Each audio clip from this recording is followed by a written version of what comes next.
Welcome to the banks of the Severn River and the deck of boat YP692. We're here on the campus of the U.S. Naval Academy in Annapolis, Maryland for the MLS Next All-Star Game presented by Allstate. Today on TikTok and YouTube, 44 of the best young players in North America will showcase their skills ahead of tonight's MLS All-Star Game at Audi Field. I'm Andrew Wiebe, and I'll be bringing you the sights and the sounds from this morning's match. But for now, let's send you back to dry land to a couple of landlubbers, your in-game commentary team of Ricky Lopez-Espin and David Goss. Thanks, Andrew. Well, this is how we got here. MLS Next personnel selecting the 44 best players from across MLS Next. Some restrictions on age as well as competitions that these players played in, but split, of course, into two teams based on conference. East versus West, we've got a player from every single MLS Academy and then 5 non-MLS academies. Some of the best teams in MLS Next represented here today. We're going to see some of the best young players. Ricky, you've been in moments like this in your professional career and, of course, your youth career. What does today mean to these young players? Well, first, it's such an honor to be in an environment like this, right? But it's also celebration. All the hard work you put throughout the season. So, number one, these boys need to enjoy this moment. And number two, these are the games you want to play in as a player because you're playing against the best. So it's going to be very interesting in the measuring stick to see how this game plays out. And I'm excited to see what it's all about. Coming into this, the guy that everyone's measuring up against, Rocket Ritarita, one of the best young stars in Major League Soccer. MVP in the U16 final, but he's so special. He's so clever with the ball, so comfortable. The spaces that he picks up between lines are so important for his side. So if you're in the eastern side, you want him on the ball early and often because he's going to be a game changer going forward. Rocket Ritarita winning that U16 championship with Atlanta United, already made his MLS Next Pro debut. We take a look at that East, Ricky, and it's Rocket in that four-man midfield that really has you excited. The spaces I talk about how creative can he be, so the players around him, the movement, playing in between lines, how quickly can they move the ball from left to right, back to front, and that back four, they need to stay compact and keep everything in front of him. This Eastern lineup is completely stacked. A loaded team. Steven Jimenez, the base of that midfield, already played in Major League Soccer. We talk about the U16 lineup. We talk about that U16 final. Rocket Ritarita won. He beat Strikers FC's own Maxime Skorda, who had 52 goals this year. But David, if you ask him, he says 60. Keeping count, as a striker should. But the ability to get on the end of things, the movement in around that 18-yard box is so special for Skorda. But the question is for this Western side, what does the service look like into him, number one? And number two, how quickly can he get in a rhythm? Because he can score every type of goal in the book here today.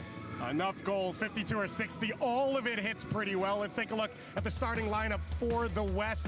A lot of talent in the attack, but it was the defense that stood out to you in this group. We just talked about the attack, but how quickly can that back four keep everything in front of you? See the two center backs, the ability to step into that middle three and pick passes out. So breaking lines with that back four, how quickly can they get comfortable? This Western lineup, how compact can they be from back to front is going to be the key today. Well, loaded talent across the field for these teams. We're going to have two separate teams, a different one coming up in the second half. We've got a lot more action. We're going to go back to Andrew Wiebe on the boat, plus some big heads, some big stars for our coin toss. All that coming up here from the 2023 MLS Next All-Star Game presented by Allstate.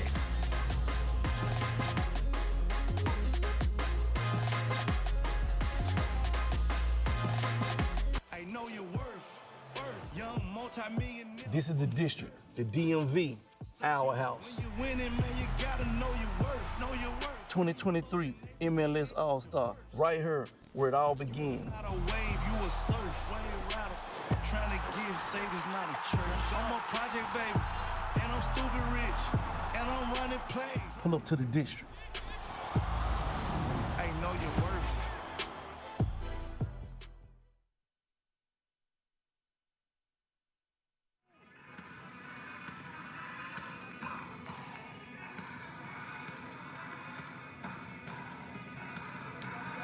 So coming up later tonight, and this is the action here this morning. David Goss, Ricky Lopez-Espin, and Andrew Wiebe with you from the Naval Academy as these two teams get ready to get started here. It has been a day of festivities, a week of festivities for these young players. They've been to the White House, they played soccer on the Mall in front of the Washington Monument. Now they get a chance to do the thing that they're best at, the thing they are here for, just go out on the field 11v11 and try and put on a show both for the fans, coaches who we've seen littered across this stands, and for their families. That seems to be a big part of this week for these two teams. A big part of the celebration, as you talked about, Ricky, in the open, of the work you've done over the year, but in reality, for their young careers. Yeah, it's going to be very interesting to see how they approach this game, just in the mental aspect, but also understand, David, that the big boys are here as well. Right. Arsenal's here. Heroes from these boys. Have them in and around the hotel, seeing them train. All of these guys you see on social media having the interactions with their heroes in MLS. So again, you all have this 90 minutes here. So what does this look like in terms of their relationship in the first 10, 15 minutes? It's going to see who's going to get on the front foot. So we've got our goalkeepers out here as our captains to get us started. But for a little bit more from our naval captain, let's go back to Andrew Wiebe. As we know, this is just the start of the professional journey for these MLS Next players. Many of them are already playing professionally in MLS Next Pro, and 6 who played in the 2022 game last year have made MLS debuts and played MLS minutes since. Perhaps the best story among them is Benjamin Cremaschi of Inter Miami. 17 years old in 2022 when he played in the MLS Next All-Star game. Now 18, has played 18 matches for Inter Miami, starting 14, scored a goal, has 3 assists, and wouldn't you know it, in the past few weeks, Benjamin Cremaschi, an Argentine youth international, is now a teammate of the GOAT, Lionel Messi. In the coming days and weeks, they will play together. What a step for the young man, and a step all these players hope to take in the coming months and years. Thanks so much, Andrew, as we get ready for kickoff here to see who can be the next Cremaschi. Scored the goal last year to win it. These two teams trying to come out here, put on a show, and obviously you've got 4 players here who don't want goals. We've got 4 goalkeepers across the 2 teams. This is how we're going to set this up. 2 45-minute halves, unlimited subs. Expectation is we are going to see full 11-player lineup changes coming up at halftime.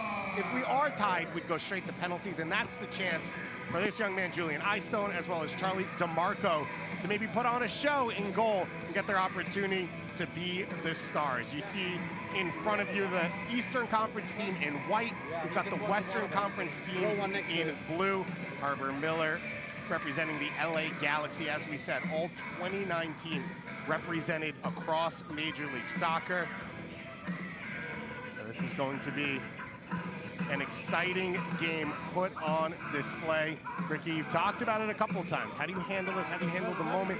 One of the interesting things, you played in a combine. One of the interesting things I think a lot of coaches like to see is who takes control in moments where it's not your team. It's not cohesive. We know the goalkeepers are going to be the captains as we get started here. Western Conference getting us kicked off. Going left to right on your screens in blue. The Eastern Conference going right to left on your screens in white. And Ricky, looking to see who's going to shine early in this one. When you talked about the ability to adapt, obviously not very comfortable because you don't know the players that you're playing with. You maybe have 1 or 2 training sessions under your belt. So that's something that as you go into the higher ranks, the ability to problem solve on the field when you're not comfortable with, pick up tendencies as quickly can you in this first 90 minutes. So again, it's a learning opportunity, but also celebration for these young men. Lazar Stefanovic starting at that left center back spot for the East team alongside James Nyanjo. Stefanovic back on the ball. No foul called here, and we continue on. First opportunity, breaking into the box, a chance, and DeMarco makes the save. Xavier Gozo coming across the box, first shooting opportunity. See the Western side turn their defense into offense. You're Stefanovic, you need to be very clever when you step into that middle 3, but look at this run from Gozo. Starts on the outside, comes centrally, big time save from DeMarco. So, corner kick coming up here. Served into the far post, DeMarco, presenting Blauvis Gachi, a team over 100 years old out of New York City. DeMarco, the latest to be able to represent them, players that have played at World Cups. DeMarco currently U.S. Youth and Venezuelan Youth International. Big switch there. Rita's able to knock it down. Graham Jones gonna start at left back representing the local DC United squad.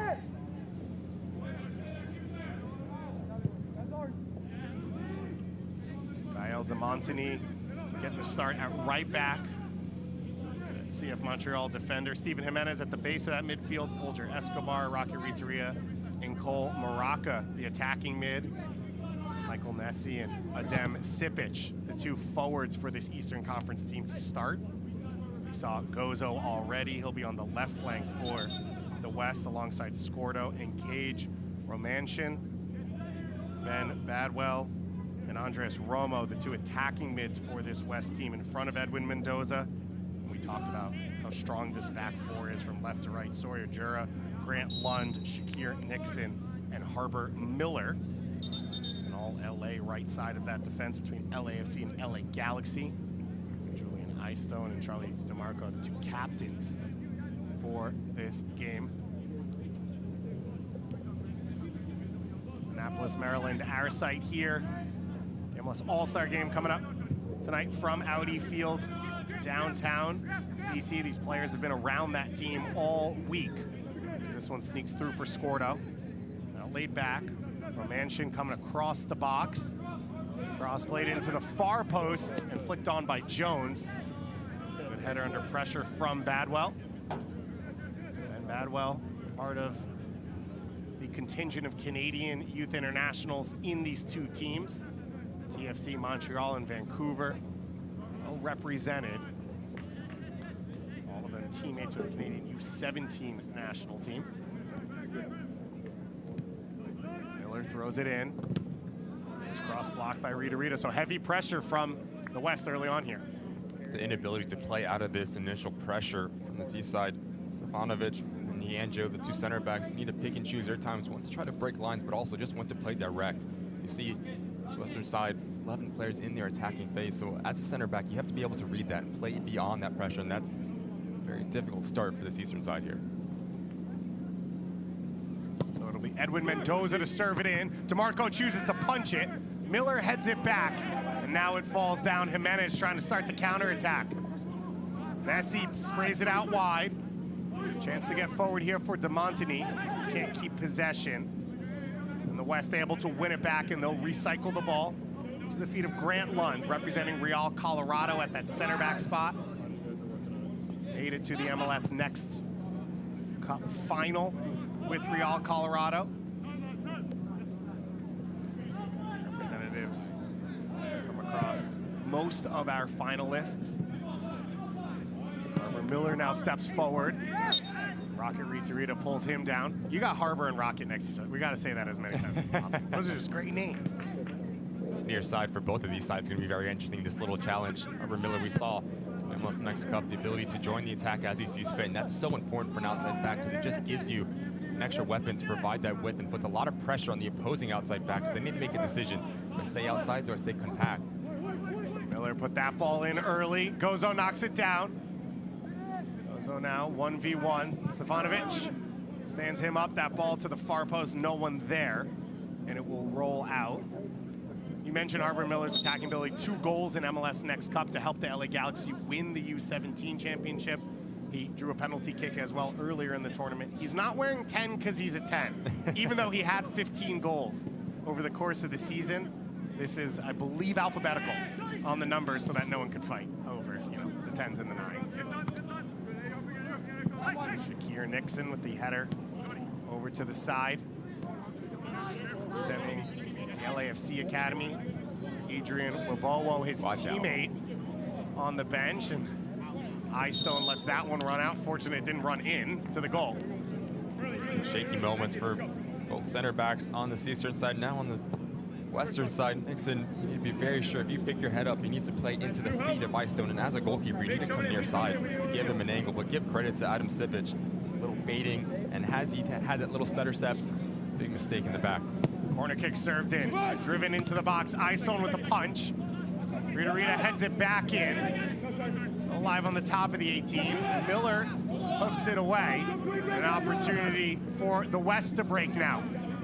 Gozo, the RSL attacker, leading. And Jones comes over to close things down.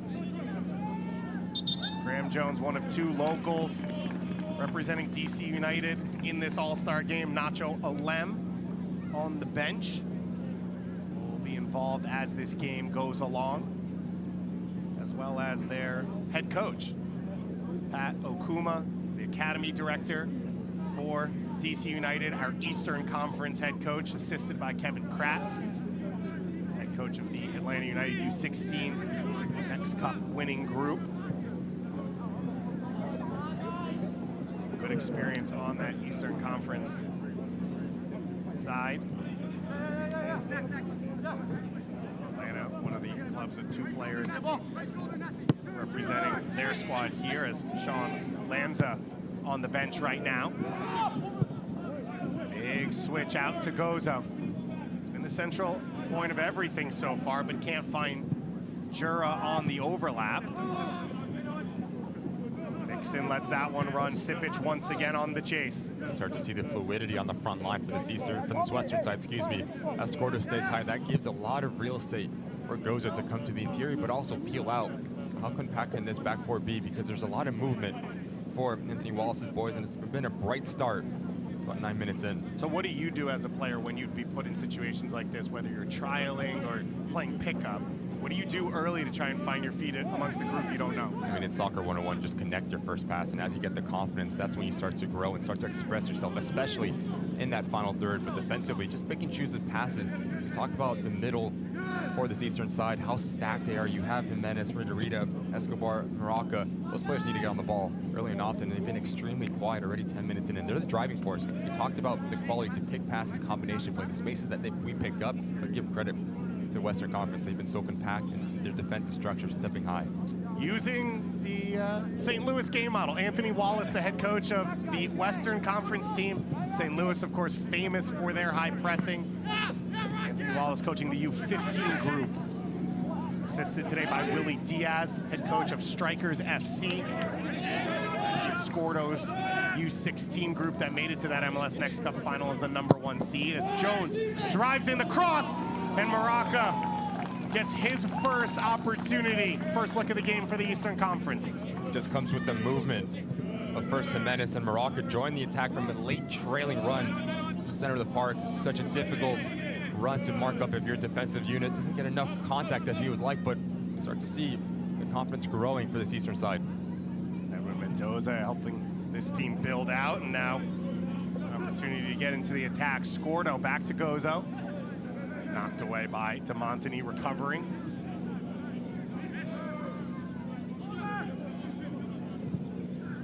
Ball over the top here, Sipic chasing. We had thunderstorms throughout the morning here in the Annapolis, DC area. We walked this field yesterday. Ricky, you were impressed by this surface, but that wet field is going to, move a little quicker, skip a little more. We'll start with the attacking phase of that. If there's a shot on target, someone needs to have the ability to rebound and always follow up. That's soccer 101, especially as a former striker. Those goals are the easiest, and those are the most fun. Hits the post, goalie spills the ball centrally. How can you react? The secondary action, but also to keep talking about decision-making in that back line. We've seen it for this eastern side, the inability to break lines, and the pockets of space that this western side is picking up are really asking questions of the east. Jones closing down Miller. Now Jones trying to lead the attack the other way.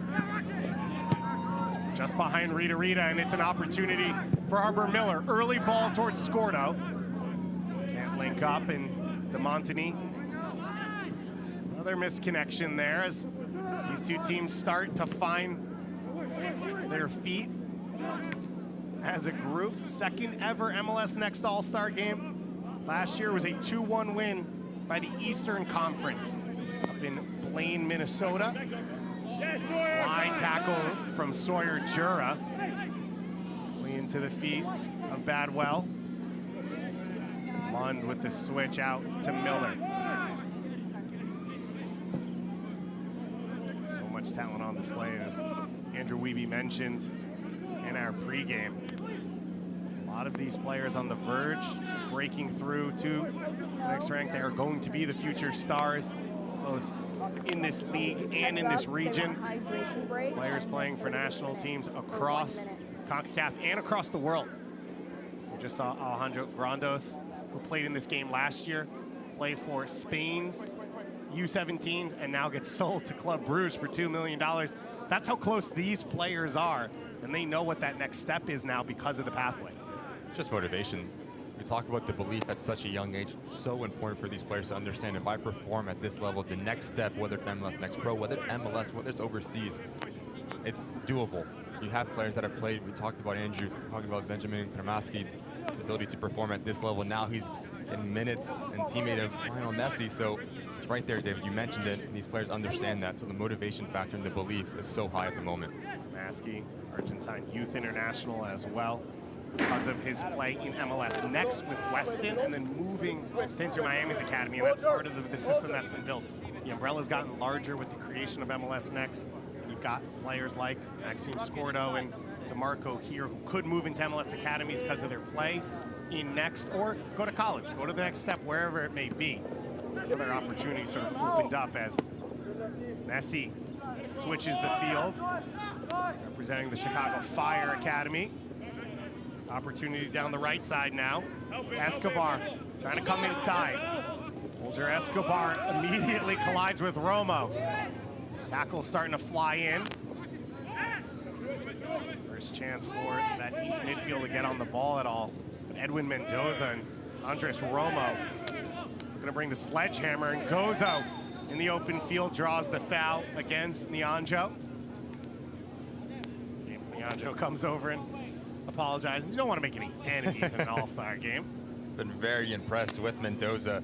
The single pivot right in front of that back four, just the space and how he's able to clog passing lanes, and then the ability to kickstart the attack. Gozo, so explosive, so vertical in his movement, just gets there right before Nyonjo. So far, he's been the brightest spot on the field, especially for this Western side. Gozo, 12 goals in U17 action for RSL, 3 appearances this year with Real Monarchs and MLS Next Pro. Suffered an injury, so a bit of a setback this year, but now back into full play, close to that first team. RSL, one of the groups that has really aggressively pushed players up through their pipeline, and they've been rewarded with the production of Gavin Beavers in goal this year, who we saw playing in MLS Next just 2 years ago.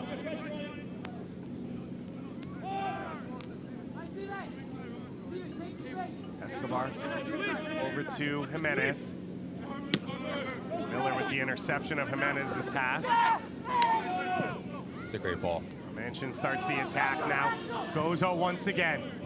And the recovery run from Jimenez, blocking off the pass to Miller. And this Eastern side needs to be very careful at the moment. Yes, you want to be expansive. Yes, you want to commit numbers in that final third. That leaves you extremely vulnerable going back the other way.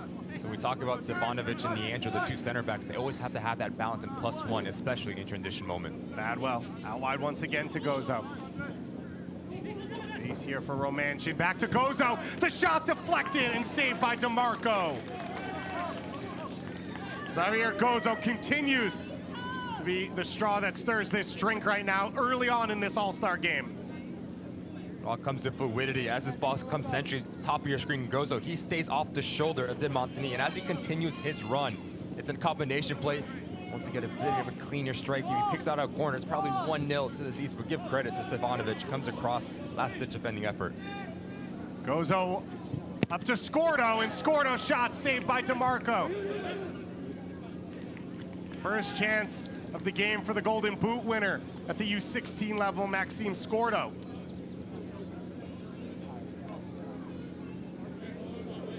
Talked about him in the open, whether it's coming into the hole, whether it's stretching, and asking questions of the shape of this Eastern side. As a striker, you always want to play off the shoulder in that blind spot, and that's something that we've seen from Scordo over the course of this year. Ability to get on things, his movement inside the 18-yard box I mentioned in the open, it's so exquisite for a player his age, who's well beyond his years. You would probably be offended by me asking him the question, where did his finishing come from? And his first answer with instincts. I'm sure as a goal scorer yourself, that's where you'd go first as well. But he did mention his dad actually grew up as a lacrosse player here in the Maryland area and was one of the all-time leading goal scorers in Maryland history. So he thought maybe a little bit of that crossed over. Who knows? Good genes. Scordo was in the LAFC Academy a few years ago alongside Shakir Nixon. And now playing with that strikers team. They were the #1 seed, made it to the final at MLS Next Cup. As Badwell comes back. Lund calmly plays through to the feet of Mendoza. The right decision there from Mendoza. Picks up his head, there's no one on. Put your foot on it, the ball circulation, the confidence within the side once again. Run here from Romanchin. Chasing over the top. Jones closes him down. Big collision. Another corner kick coming. These East defenders, mainly these fullbacks, have a decent amount of work here in this first half. When it just comes off the heels of the center back, the decision making to bypass that pressure, play in behind, and Romanchin gets in behind of Jones. Last stitch defending up from the outside back. We talked about the ability to pick and choose your times when to play centrally, but also when to play around. Nixon got that spot on. Romanchin representing Minnesota here. It was Carlos Leatherman last year as the home representative. Always an honor for these players to sort of welcome the other players to their market as Mendoza prepares this corner kick once again. Mendoza drives it into Marco off his line. Punched up in the air, still bouncing around. First clearance brought back in, and Miller's shot is blocked. Sepic with the clearance, and then I think a block after that. Harper Miller continues to be a factor in the attack. Set pieces are a brilliant way to claw yourself back into this game, especially when you're lacking that final action. Another shot. I said it, Harper Miller, right back all year. 15 goals in MLS Next Play, 2 goals in Next Cup. This is why he was such a big factor all season. And he picks the right times when to get forward. As Romanchin comes centrally, that leaves a real safe to provide the width. Picking and choosing when to join the attack. Such a difficult technique. As his ball's coming across, there's traffic. You have to be patient. You have to let it come down. It's a bit overzealous there, Harper Miller, but he's been so active on the flank here. The sun's starting to peek out here in Annapolis, Maryland. The grounds of the Naval Academy. As good a setting as you could find for a soccer game anywhere in the world. Boats sailing off in the distance, warships cruising through. You can't get up for this. Andrew Wiebe just standing on the sideline through the whole thing. It is, yeah, it's the perfect setting. I think he's a player that you want to give him a ball a bit more if you're the Eastern side. Jimenez already getting minutes in MLS play. Single pivot in front of that back four is going to dictate play. I think also this man, Maranka, has been so impressed with the talent that we've seen on display. Dictate tempo, change games with a drop of a hat. So as they go, this Eastern side will go. Rita switching wings. He picks up this ball in a dangerous area. Can't wrap his foot around that cross. One of the best moves of the game for the Eastern Conference. Also think that front line, Nessie and Sipic, they need to stay high. They need to occupy the 2 center backs to let Maranka, Escobar, Rita pick at those half space and picks up their head, because those 2 players on that front line are hopefully get paid to score goals. Score goals in around that 18-yard box. Miller brings that one down. Back to the feet of Nixon.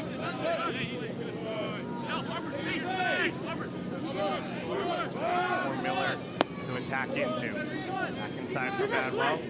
Vancouver Whitecaps attacking midfielder. Switches out wide to Jura. Cascadia arrival with the Portland Timbers. Opportunity for Gozo once again. Laid off. Scordos with the opportunity. And somehow not in the back of the net. The Western Conference banging on the door, but they've yet to break through. Changing the point of attack. Starts on this near side. Circulates out to the left-hand side. Scordo, the ability to get on the end of things, but this touch here from Gozo is just so good because it puts a lot of pressure on D'Angelo. He needs to make a play. Whether on the ball or on the player, as his ball pops out, give credit to Stefanovic. Comes across extremely quick. Little saving tackle there from the center back. Back into live gameplay. D'Angelo doing well to play through pressure, but the Western Conference winning it back. Can all this pressure and opportunity lead to something for the West? She's going to run too far over Harper Miller. Miller and his teammate Paulo Rudisil on the bench, who we'll see later on for the Western Conference. U17 champions with the LA Galaxy. It's a loaded group coming through for the Galaxy, who are hoping got their next young star in their ranks. Make it out of LA playing soccer. Probably make it out of anywhere. Representatives from 4 different clubs on this Western roster, from LA Specific, Total Football Academy, and of course Strikers. Players here.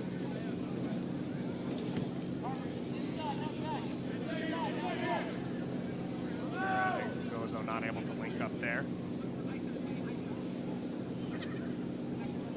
2023 MLS Next All-Star Game, the final event of this MLS Next season. David Goss, Ricky Lopez, Espen, and Andrew Wiebe with you here at the Naval Academy in Annapolis, Maryland. Thanks to the Chesapeake Western Conference dominating possession here in this first half. And they're all blue kits going left to right. Eastern Conference, a few half chances, but once again here forced to defend with numbers in their all white kits. That's gonna be a collector's edition when you leave an MLS Next. I actually have Tyler Adams' old, at the time, homegrown game. As this cross is played in. Yanji, clearance. Baraka. Rita not able to combine. And the pressure continues to mount. Romo to Badwell. Mendoza with the long strike. DeMarco able to see that one go wide. Just not clean enough, especially for this eastern side playing out. And then as tries to force the ball essentially picked off, and Harper Miller's been so active. His first look is always forward, trying to catch out his vulnerable eastern side. As Jimenez picks up his head, no one steps off. We have him go, just pulls it a bit wide. Again, this western side having a lot of success getting into that final third, but what do they do once they're in and around that 18-yard box? That's what's been lacking. Scordo putting the pressure on DeMarco. Lund then stepping forward. It was Bolivar Cabrera Garcia, our head referee, tossing that ball over to the side. Not enough air in it. Cole Peasley and Ariel Raban, our assistant referees. Marie Durr, our 4th official for this one. Good pressure here from Romo. Romo over to Gozo. Gozo cutting in. It falls now for Romo. Romo shot blocked by Jimenez. It's really good individual defending there from Mianjo, as Gozo has a head full of steam. Waits for that heavy touch that comes horizontally, and that's when he steps out. Now, this eastern side is on the break. Rita pushing the attack. Rocket Rita with the shot off the post, and Sipic puts in the rebound. On their heels for the opening 25 minutes, the Eastern Conference takes the lead.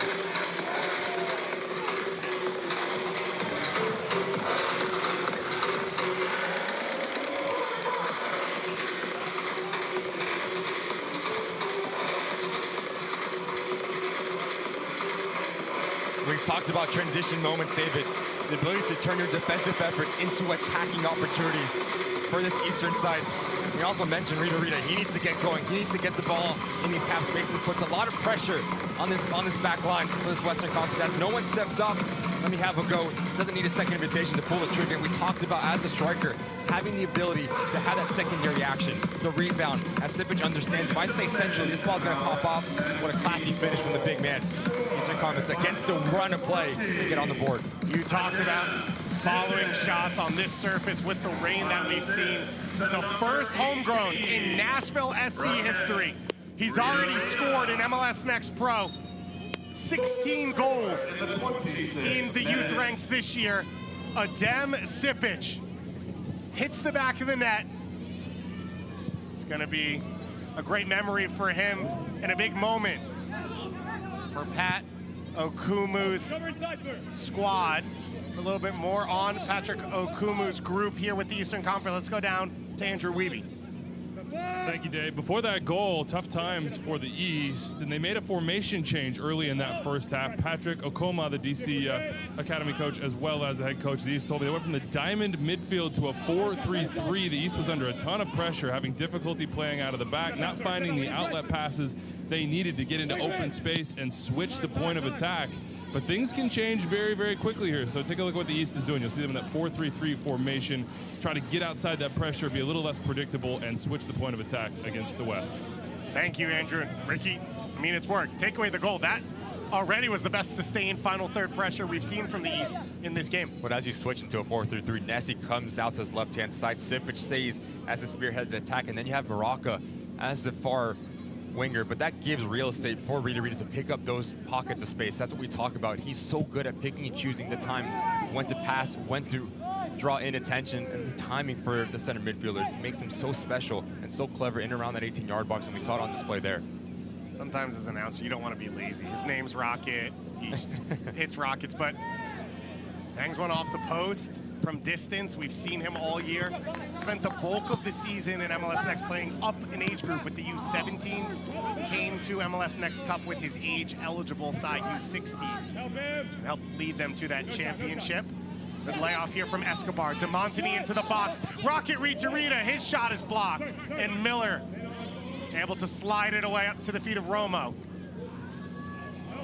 Now, David, we've seen this western side stay in the diamond midfielder, so you have Mendoza as that single pivot. There's an overload centrally, so now you're starting to see Rita and Jimenez play in around the corners. So again, if you're Anthony Wallace in this western side, what's your reaction look like technically, tactically, and mentally? So far, it's been all one-way traffic since that goal for the eastern side. So if you're thinking, what about substitutions for these coaching staffs? 44 players are here. The expectation is we will do a full hockey line change at halftime. So 11 new players for both teams will come on. Unless something forces a change earlier as Miller now pulls it back. DeMarco gets his hands on it at the near post. It's interesting, this eastern side goes into a 4-3-3, but it also gives you the ability to double down defensively. You see Nessie, who's a striker, in around his defensive 18-yard box, putting a lot of pressure on Harbor Miller, but give credit to DeMarco. He's been spot on in terms of his positioning.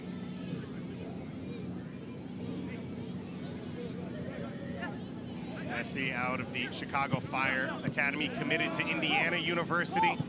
One of the many players here committed to some of the best programs in the nation. Georgetown, Wake Forest, UVA. The future stars of both the college and pro ranks on display here. A number of college coaches in the stands here. An opportunity to see these players. Like we talked about at the beginning, it's not a competitive game for standings, but it's a chance to see how do these players sort of mesh? What's their soccer identity in a tough moment? It's also the ability just to see how competitive they are. Because in this game, you're playing against the best players across the country, so how do you stack up? We talked about a measuring stick, and so far, 30 minutes in, it's been quality through and through.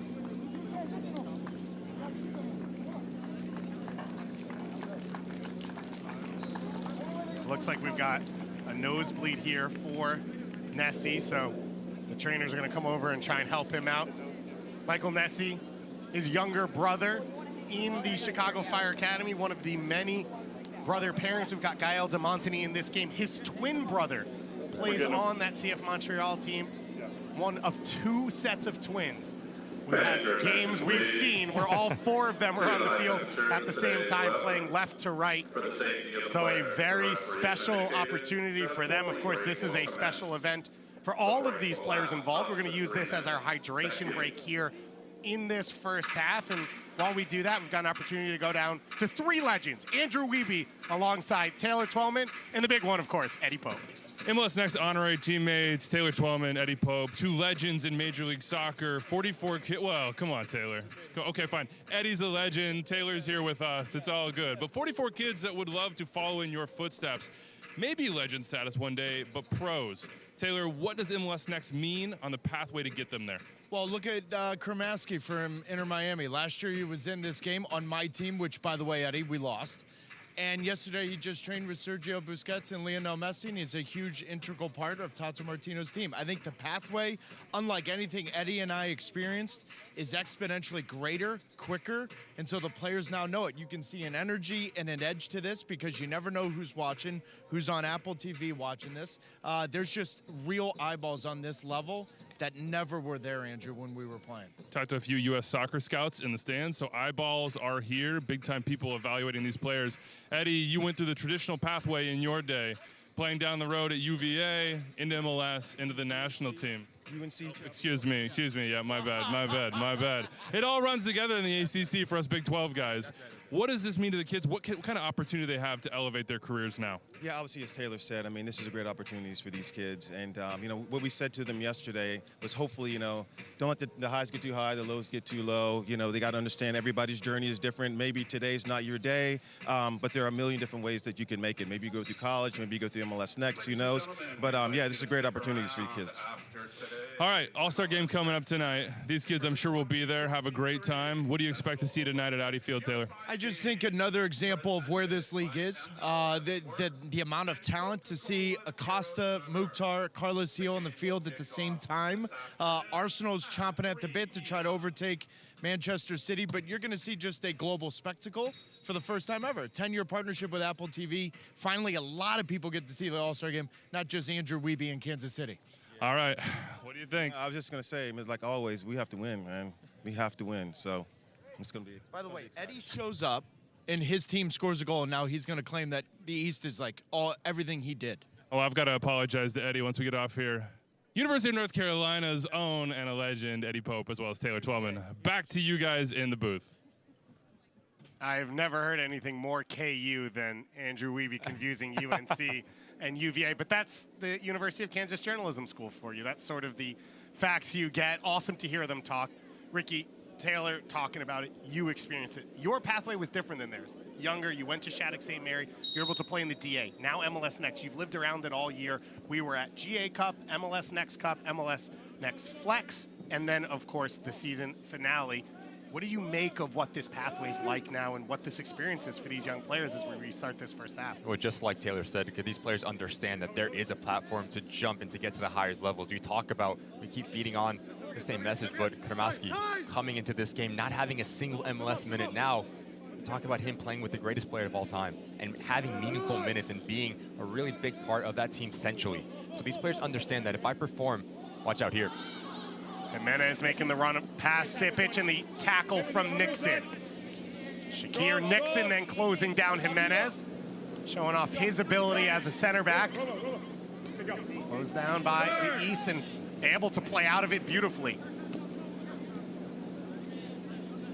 Just going back to that point, David, just having that belief, I think it's so special and so important for players of this age to understand that there's going to be highs and lows, but you're here for a reason. These clubs are putting investments, whether it's an MLS or non-MLS academy, they're putting an investment in you because they understand that your potential, and you're playing in this game because not only the coach, but also MLS Next understand that you have the quality to understand that moment. How do you deal with that pressure, number one, but also how do you step out and say, look, I enjoy it. All the hard work, the training sessions, the weight gyms that you didn't want to go to in preseason are coming into fruition, whether it's MLS Next Cup, and now it's on this All-Star game. Miller now breaking into the box. Gozo flicks this over the top.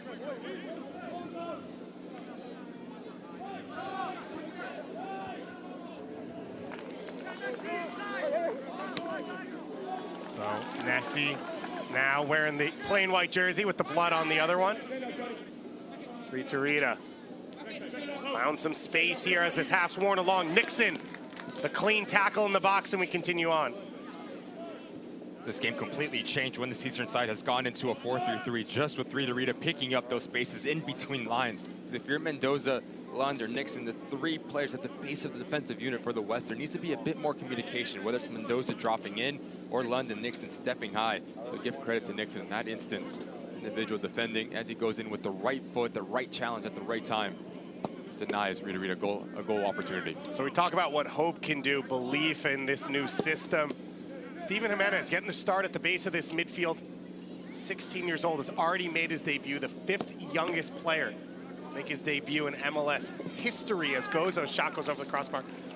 But Jimenez is from Maryland, so a chance to return home here for the Riverdale Park, Maryland native, but plays at FC Cincinnati because his childhood hero, Lucho Acosta, who was a star with DC United when he was growing up, going to DC games, he met him as a kid, helped him get to Cincinnati, and now he drives to training almost every day with the player that he grew up wearing his jersey of.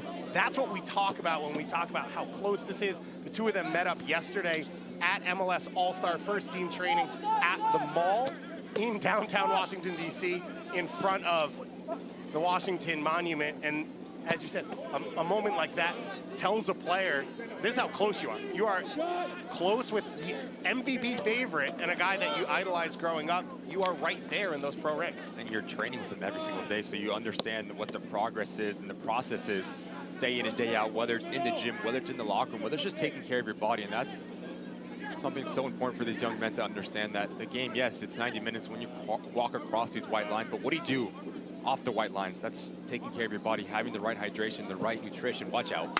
It's a good strike there as it pins off the structure behind the goal from Cage Romanchin.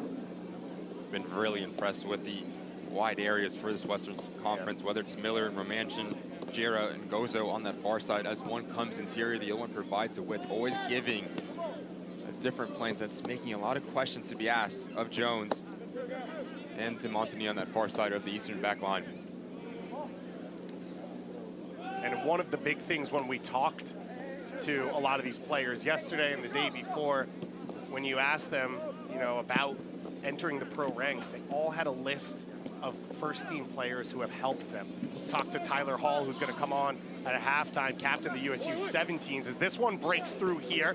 A battle in the box, Scordo with the chance, and over the crossbar. Another huge opportunity for the 60-goal man. Not able to find the back of the net. Being in the right time at the right opportunity as a striker is not a luck, it's just a skill. As he gets the second bite at the apple, comes across, but you see his balance is all off. Shoulders are back, head goes back as he lunges for that. That's why you see it go up and over the bar. You need to get him going if you're the Western Conference. He needs to be a bit more involved, especially in that final third. When we talk about leaders, both in this young group and in the first team, one of them is one of the few players who has ever played in 2 MLS Next All-Star games. Andrew Wiebe down on the sideline with Nacho Alem. Next All-Star game, but it's the first in your home state right here in Maryland on the Severn. What's it mean to you to play and to be in this environment? No, for me, it's truly a blessing to be here, and I mean, just to be able to represent DC United and the DMV as a whole. As a Maryland boy myself, it's just a huge blessing and privilege just to be here, and yeah, just having a good time. What'd you learn last year that you were playing in 2023? Well, yeah, last year, I mean, the level was amazing. Got lots of homegrowns, great players. This year, it's the same. I mean, I learned that the level's hard, and yeah, I have to find new ways to adapt to the game, you know. And yeah, but I'm ready. I feel more ready this year. When we see guys like Benjamin Kromansky and others get MLS minutes, what fire does that light in you as you sort of look ahead and with ambition to your future career? No, yeah, seeing people like Benja be able to train with Leo now and be able to break into that first team just inspires all of us to just keep pushing ourselves, and yeah, I mean, it just pushes us more to want to be there, and yeah, no, it's good to see guys like that be where they are today. All right, Nacho's going to get back to warming up. Back up to you guys. Thank you, Nacho, for taking the time. Ricky, if I covered your eyes and said Andrew Wiebe and Nacho Alem, which one's fluent in Spanish, could you guess based off the pronunciations on that interview? I think I can. What an awesome opportunity. And like we said, right, Nacho said, when you see someone who now you consider a friend and a colleague make it to that level, it inspires you that you can get there. And as Taylor Twellman and Eddie Pope said, you never know who's watching, you never know what the moment will be. It's not always the club that you're at or the situation that you're at is where you end up being pro, as you know. Coaches move, scouts move, and they sort of will call you up and say, I've always loved your game. Why don't you come get this opportunity here? As Nessie brings this one down. Headed to Indiana University, trying to follow in the footsteps of Victor Becerra. Phenomenal Chicago Fire product. Some big things at Indiana. Now back with the Fire as Nessie breaking into the box. Nixon and Mendoza combined to clean it up defensively. I think if you're this Western Conference, you have to be very careful when you overcommit numbers forward, especially this near side Miller. He's getting caught out a bit too much time. And that gives a lot of questions to be asked of Nixon when he comes across. If he comes across, there needs to be better rotation and coverage from Lund and Jura on that weak side. But give credit to Mendoza. He dropped down there and did that last-ditch defending effort. Ricky, I hope no one has TikTok open on their phones and listening. It's an all-star game. Play a 1-1-9. Get the fullbacks high. Let's get the attacks going. We see the quality in the back line. That's something that we highlighted in the Open, just the leadership, not only defensively, but offensively as well. As the game has progressed, if you're center back, you have to be comfortable with the ball at your feet. DeMontagny now breaking in to the box, and the layoff from Maraca. Can't find anyone. Yeah, as you said, Center backs, one of the stars in these groups, Grant Lund. The goal in the semifinal to beat Orlando City at the U17 level for MLS Next Cup for Real Colorado, a club that has produced players who are going to be at the Women's World Cup in a week.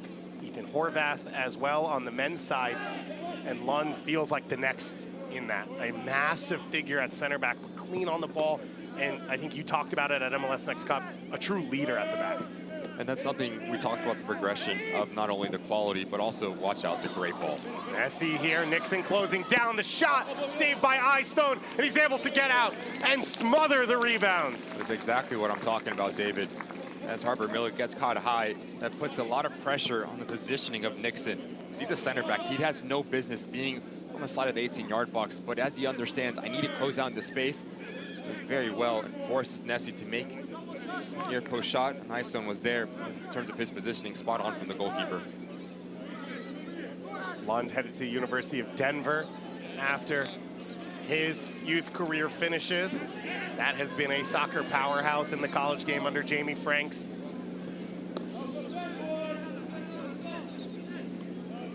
Demontini up the line.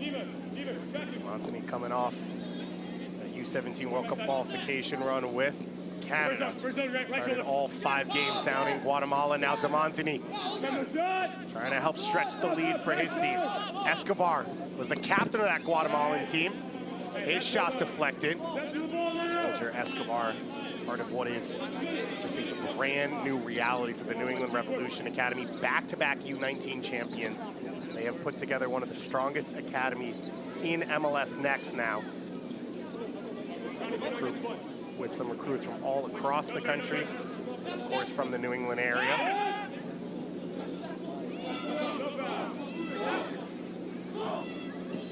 Poked away by Mendoza.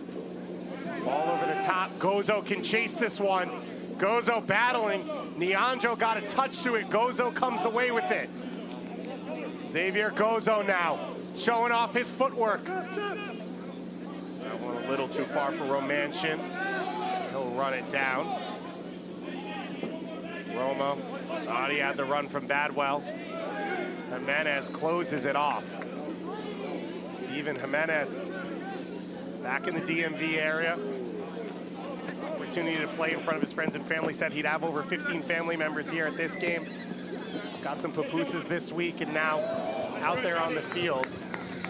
Gonna read as such a little bit long. We're gonna have those lineup shifts.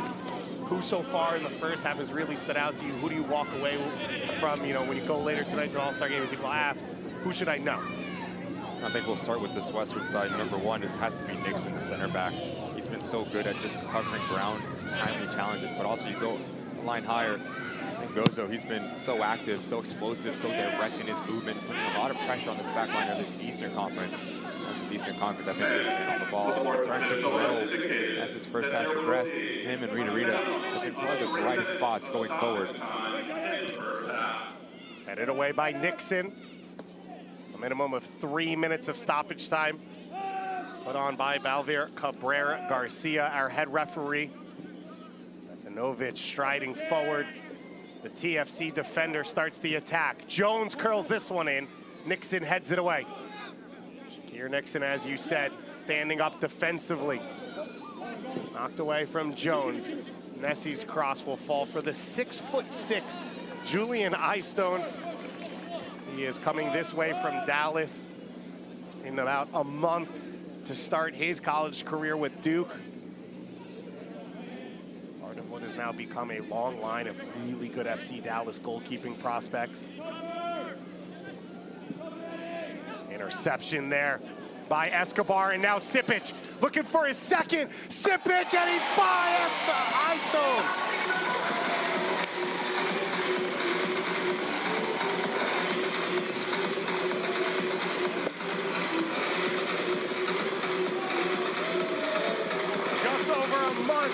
After becoming the first homegrown in Nashville history, Adem Sipic, he's got a brace in the first half of the MLS Next All-Star game. ongoing theme here, David. As the center back stepped into that middle third, you have to be very decisive and very clean.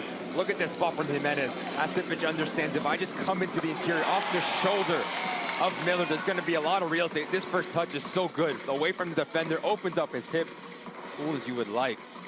Doesn't get involved as much in that buildup, but as a striker, you're getting evaluated on how many times can you put the ball in the back of the net. Sipic, 2 opportunities, 2 goals. World class from the striker. Bowling Green, Kentucky native, did it 16 times in MLS Next Play. He's done it once already in Next Pro in his first year in the professional ranks. What a day for him. What a performance here in this first half. A great show from both sides. Goes all electric to start. Scordo's had his looks, but it's going to be an uphill battle for this group coming on the field for Anthony Wallace's side to fight back in this second half. But it really is, with 2 full new teams out there, it's going to be, we're going to be starting back at a 0. And can the West make it maybe a little bit easier? Ozo fluffs the shot there. Mendoza stepping in. Rita lays it off. Midfield coming alive now for the East. The goal scorer is Sipic now out wide. Can he play provider? One-on-one against Nixon. Jones giving support. Cross played in over the head of Nessie. Falls for Escobar. Escobar shot, and it's just wide. Olger Escobar finishing off the first half. Electric stuff for the Western Conference in the opening 20 minutes. And then the table shifted, Ricky, and it was all Eastern Conference after that. We talked about who's going to be more clinical in critical moments. In the start, it was the Eastern Conference having the inability to deal with the pressure. But the Western, they weren't having the ability to capitalize it. Didn't have that final action, whether it was a combination play, whether it was a shot from distance, or just asking questions of DeMarco. 2 mistakes, 2 goals for this Western Conference side. You talk about how explosive Sipic has been. It's so exquisite as a striker because that first touch, it puts you between the ball and your individual defender. So if he comes across, it's a red card or it's a penalty, and have the composure to finish it off. So he's been so good in his first half, Sipic was. Well, when your team's winning, you get the ultimate treat. Head coach Patrick Okumu alongside Andrew Wiebe. Andrew, down to you. Patrick, you made a change in that first half, going from a diamond midfield to a 4-3-3. You were under pressure, now you're up 2-0. What did you see? What I saw was our guys willing to bend but not break, and we were under a ton of pressure for a long time. But they did a really good job defending, and they got forward, and they had 2 very good chances, finished on them both, and it's a nice place to be now. Nice to have that quality from your center forward. Adam Sipic just signed as a homegrown for Nashville, a brace in the first half. How did he do it? You can see why he's a signed professional. He's clinical. He had 2 chances, finished them both, and he's been a leader amongst the group as well. So it's good for him. Thank you, Pat. We're off to break. On the other side, more coverage here at halftime of the MLS Next All-Star Game.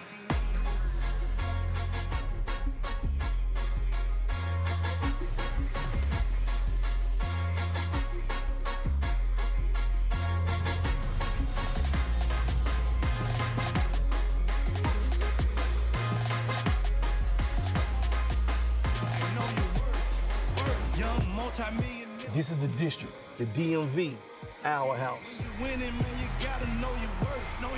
2023 MLS All-Star, right here where it all begins.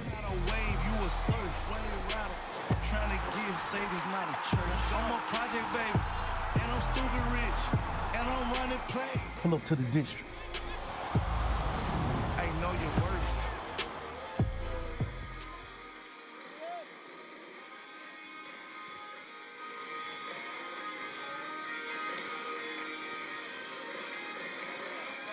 So the All-Star Game coming up this evening. MLS Next All-Star Game. The action been packed so far. Ricky, you're a center forward. We were going to look for a trend from that first half. What do we talk about? Lucky for you, we've got a big center forward in Adam Sipic, who's put on a show. Number 1, you need to stay high. You need to occupy the opposing center backs. And yes, you're under a lot of pressure, so by tendency, sometimes you want to drop in, but that's actually the opposite. What you need to do, as he starts central, you see the continuation of the run. As he draws in, he pulls out Nixon. Rita has an opening lane. Head down, laces through the ball. but being as a striker, you want to stay in and around that 18-yard box, get yourself in a dangerous area. As this ball pops off, makes no mistake about that finish, and we're going to see more of him and just how clever he is in his movement. Yes, you want to be comfortable with the ball at your feet, but how do you lose your individual mark? And we're going to see it once again as Sipic gets his brace. A bit sloppy here from Nixon, but look at the run. Understands there's going to be real estate. If I just beat my individual marker, first touch away from my body, puts myself in between, cool as you would like, in that near post. Race on the day, 2-0 Western Conference. So, a perfect first half for Sipic here. The 2023 MLS Next All-Star Game presented by Allstate. Now, we've got Andrew Wiebe down on the field with Dan Keats, Allstate Director of Sponsorships and Engagement Marketing. Andrew, down to you. Dan, this is an amazing opportunity for these players. What does the player development pathway and Next mean for you? Well, at Allstate, we're a holistic protection company. So, yes, we protect your car and your home, but at a higher level, we're about protecting hopes and dreams and opportunities. And certainly, MLS Next for these kids, for this All-Star Showcase, is really about the opportunity. I mean, it's so exciting to watch these players here. The players we had last year at this event, one of them is now starting right in the same line as Messi come Friday night. So these players are the future of soccer, and we are about protecting the future of the game, and we want to grow the game. We want to not just be a partner and a sponsor, but we want to be a catalyst for how this game grows, and providing these opportunities is one of the best ways that we can do it at Allstate. How committed is Allstate to the growth of the overall game in North America? We're very committed. We have long-term relationships with MLS, U.S. Soccer Federation. We're also a sponsor of 2 grassroots programs that we're very proud of. One, Sueño Alianza, which goes into underserved Hispanic communities and provides scouting opportunities for them. We're also a founding partner of Black Star, which does the same thing in African-American communities. That's going to be a program we're going to be part of raising up here in the coming years. So we've really identified some of these areas, and a company like Allstate can have a major impact in terms of providing opportunities, getting in there, getting kids in some of these underserved communities really thinking about soccer just like they would think about basketball or football. And so that's a really unique opportunity. It's a great opportunity for our agents across the country because there's a soccer field in every community. And so our Allstate agents can participate and get these kids involved. And so it's just a great program overall for our company. An amazing opportunity for these kids as well as Allstate. I'll send it back to you, Dave, up in the booth. Thank you so much, Andrew. Thank you, Dan. And of course, to Allstate, the game changing, the game growing here in North America. We've got the MLS Next All-Star second half coming up in just a moment. We got Leagues Cup coming up in just a few days. Take a look at what we've got on the docket in Major League Soccer. Our story begins here. For the first time ever, worlds collide. Liga MX and MLS face off to crown the champion of North America. Who knows what will happen when old enemies add fresh fuel to the fire and new rivalries are forged every day? What new banners will we raise? Who will never forget? Who will want to? This summer, expect the unexpected. The stakes are high, and the time to make history is now. Leagues Cup's going to be unbelievable coming up. We believe we're going to see the debut of Lionel Messi, who we heard Nacho Alem talking about, with Benjamin Kremoski as well. David Goss, Ricky Lopez, Espen with you here as you take a look at our boats going across the water. We've got a lot of new players coming on the field, 2 full 11s for these coaching staffs. Let's take a look at our Eastern Conference to start things out here, Ricky. The big name, number 7 in the midfield, Taha Hebron, helped lead the U.S. team through the U17, but a ton of talent across the field. I think you have to look at that center of the field, Grabfelder and Shore, Hebron. How quickly can they get in a rhythm and comfortable with each other? You have Reed Brown join the attack on the left side, Lanza, so they need to be very decisive as when they pick and choose to join that final third. But again, we saw the trend in this Eastern Conference, the inability to really dictate tempo, but you have so much talent in this Eastern Conference essentially, so they need to get on the ball early and often here. It'll be interesting to see now for Patrick Okumu. He made the formation change in the first half. This was already a different formation. how do they play? And then on the other side, for Anthony Wallace, he's got a ton of talent in this team. He's looking for a goal from one of the guys from his own club in Caden Glover up top. And already on an MLS contract as well, so he's going to stay high. He's going to occupy the two center backs and test the shape. But then you have Wibowo and Prado. They're very good 1v1, so it's going to be a completely different look going forward for the West. And you're talking about late trailing runs. Rudisell, we saw how massive he was in MLS Next Cup, so how quickly can he get on the ball in that trailing run on top of the 18-yard box? So watch out for Rudisell, number 15, in the center of the park. So Anthony Wallace, the head coach of the Western Conference team, St. Louis U15 manager. And as I said, Caden Glover, if you've never seen him play, you are in for a treat. Talk about size, but athleticism, skill, and ability. For more on Caden and this Western Conference team, let's go down to Andrew Wiebe on the sideline with Anthony Wallace. Thank you, Dave. Here with Anthony Wallace. Wholesale changes for both sides. What do you expect from your full new 11 in this half? I expect a little bit more liveliness and energy. I think we saw tired legs probably about halfway through that half. I mean, the kids are on break right now. Formation shift for the East. How do you respond in the second half? How do you get back in this game? I think in real time we make our adjustments and we see what's actually being played in front of us. Hopefully we continue to create chances in the attack in third, and we're clinical and we finish them this half. All right, thank you, Anthony. Back to you guys in the booth. Thanks so much, Andrew. Anthony Wallace, of course, former MLSer himself, U.S. Full and Youth International, currently an assistant on top of his role with St. Louis, with Tommy Heineman's USU 15 group. So again, we've mentioned it a couple times. You never know who's watching. You never know who you can help lead and what little moments people take out of this. Whole new groups.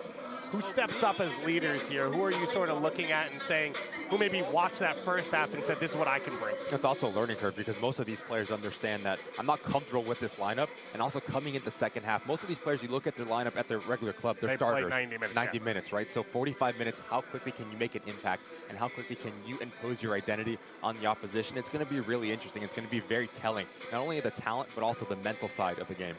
So Julian Eystone and Charlie DeMarco are captains of the first half, the two goalkeepers. Now, Mohamed Shore of the Seattle Sounders Academy and Nathaniel Abraham of Toronto FC, the Canadian U17 starting goalkeeper.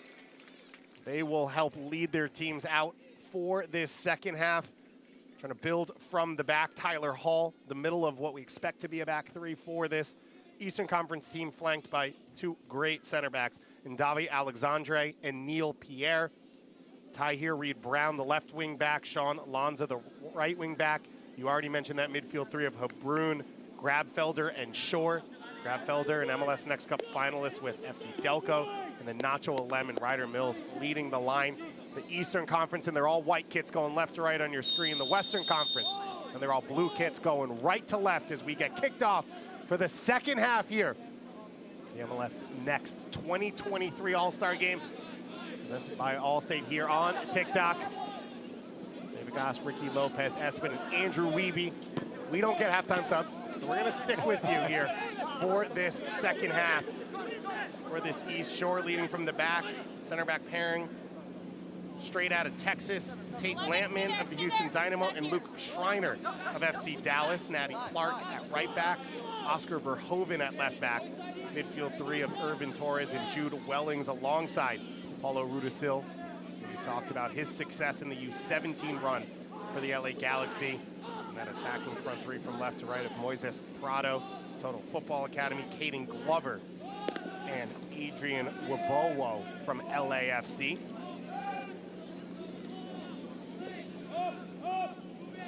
Expectation is no more changes to this one as everyone stays healthy. But Anthony Wallace mentioned those tired legs. MLS Next Play started last September.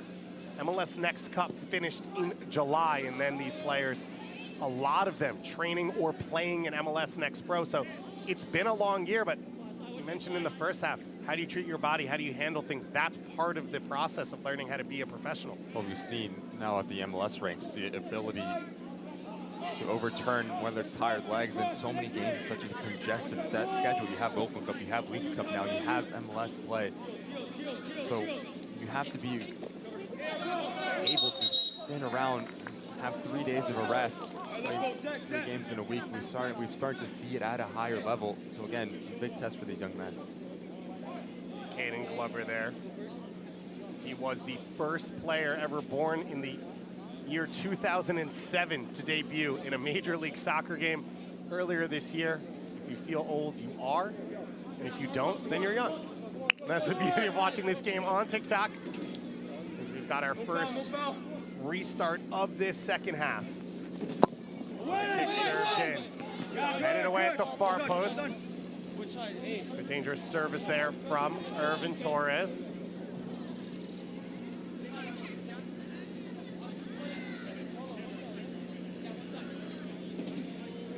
So Abraham now restarts things quickly to the feet of Alexandre. New York Red Bull center back. Already 5 starts in MLS Next Pro this year. Made his pro debut in the USL Championship last year at just 15 years old. And that back three, absolutely loaded for this East team. Neil Pierre, some say the best center back prospect in the system. Tyler Hall, the captain of the USU 17s. And then Alexandre already inserting his way into the US youth ranks as well. To attack here for Verhoeven, excuse me, for Eastern Conference. Brown can't keep that one under control.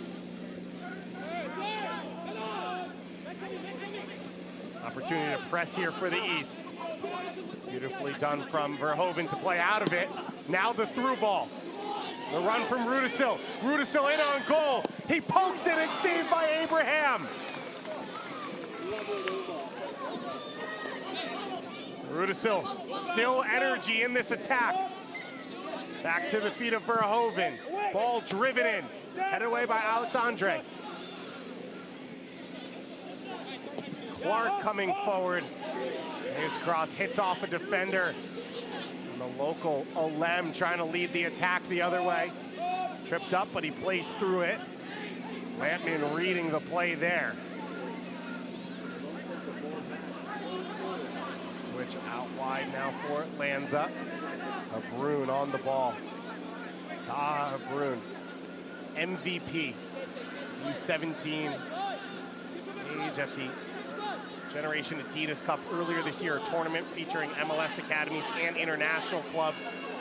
The likes of Manchester United, Arsenal, Flamengo, Palmeiras, Club America, and the best player in the U17 ranks was Taha Brun. There heads it down. Lanza has to bring a little bit of calm to the game now. Whole new set of 11s trying to find their feet once again in this second half. 35-minute halves. If we are tied at the end of this, we would head straight to penalty kicks to pick a winner. We had a late winner last year in the 89th minute. Be dramatic once again. Wellings all the way to the end line. Not able to keep the ball, and it runs out. We've got a 2-0 lead here for the Eastern Conference, thanks to the play. Nashville SC forward Adem Sipic. Let's go down to Andrew Wiebe for more with Adem. Adem, you come here to do one thing, and that is score goals, and you get 2 in the first half. What did you see, and how did you take advantage of the opposing defense? Well, I don't know. I just came here, and my main goal was obviously to score goals and have some fun and attract eyes to my name. And yeah, I feel like the opportunity just came to me. The first ball just fell right to me in the box, and I just had to redirect it and score. And the second one was, we won it. The defense was split open. So I saw that and took advantage of it and just sprinted towards the goal and had a perfect through ball by Steven Jimenez and ended up in a good finish. So overall, I feel good and happy to get the 2 goals. Perfect capper to a fun week for a 17-year-old guy just getting started. You're here with 2 other players from Nashville, Walker Zimmerman and Hani Mukhtar. Word on the street is you and Hani are pretty tight. Yeah, you know, Hani's like a big brother to me. Like, spending so much time with him with the first team in preseason. He was a great guy. He welcomed me, and I felt good when I was around them, and he helped me a lot in this process. So, congratulations, Adam. Thank you. Thanks so much to Andrew Wiebe and Adem Sipic there. True striker, just simplifying things. Gave credit though to Steven Jimenez, so he knows where his service is coming from. That's a good habit to have going forward. As now we've got the East going forward once again. Reed Brown with the cross, and off the thigh of Ryder Mills and up over the crossbar. Just comes off a quick movement on that far side as Reed Brown understands there's real estate to get in behind. Let me stretch. It's all about the pickup of his head. And look at the run from Mills, playing off the shoulder of Lampson. But if that ball's on the ground, you see this Eastern Conference there on the score sheet once again. A little execution in that final third. It's so special because if you put it on the ground, Mills has the ability just to put it into the back of the net. They've been so active on wide areas, Eastern side. Grabfelder on the ball, attacking. Good interchange there. Andre able to read it back to Hall. Sipic mentioning Hani Mukhtar as the leader, Tyler Hall. He pointed out two specific players, Amy Mabika, who was with him last year when he joined the first team, and DeAndre Yedlin.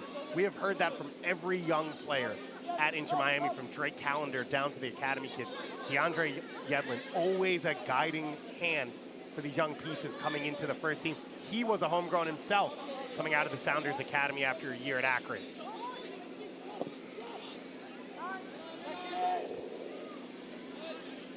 Clark heads it back into the attacking half.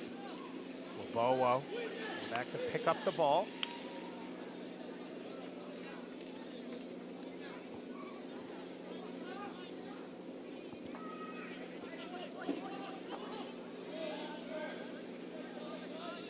Hani Mukhtar putting on a show in the skills challenge last night.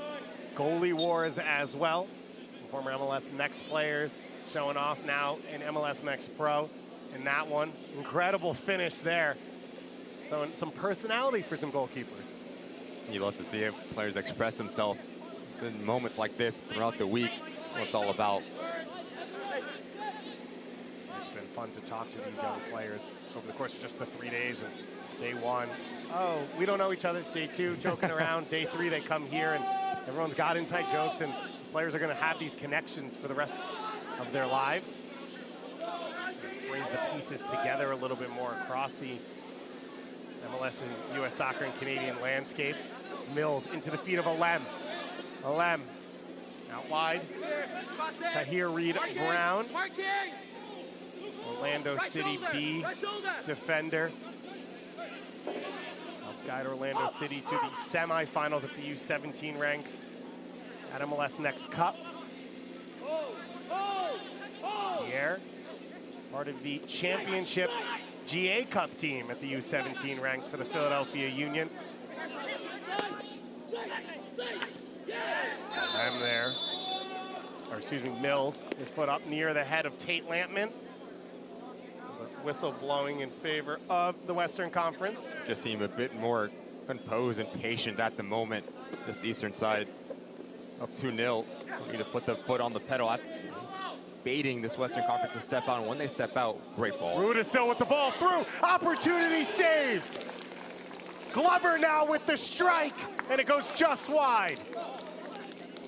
Almost an LA Galaxy to LAFC connection as Rudisill sets up Lobowo. And we talked about how special he can be from the center park and the vision as Lobowo comes from outside in. It's a great first touch, but give credit to Abraham. He makes himself extremely big, closes down the angle. Big time save from the player between the sticks for the east side. Rudisill, just 17 years old, has already played with the USU 19 group. That's how mature his game is. Winning that MLS Next Cup at the U17 level alongside Nicholas Scalotto in midfield, one of the best midfields in MLS Next. The interception there by Schreiner.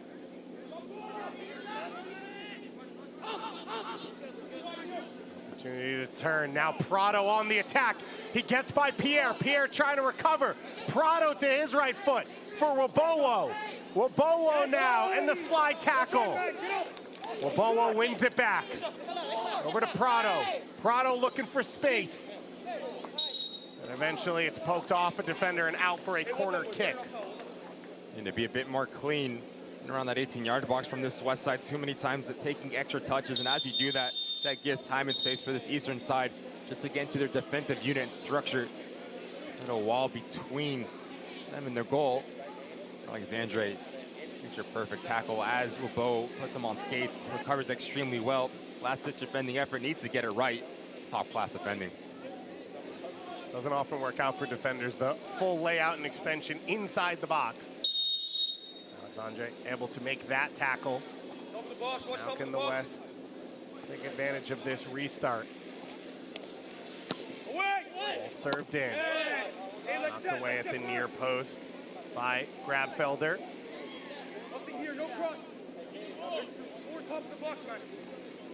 I think if you look at this Eastern Conference side, especially centrally, Grabfelder, Shore, and Habrun, all players that want to get on the ball, they want to dictate tempo, they want to pick up passes, so no one's really hard-nosed challenger, that single pivot right in front of that back four. So that's why you're starting to see Rudisell, Wellings, and Torres really getting those half spaces and find the willing runners of Wabo, Prado, and Glover.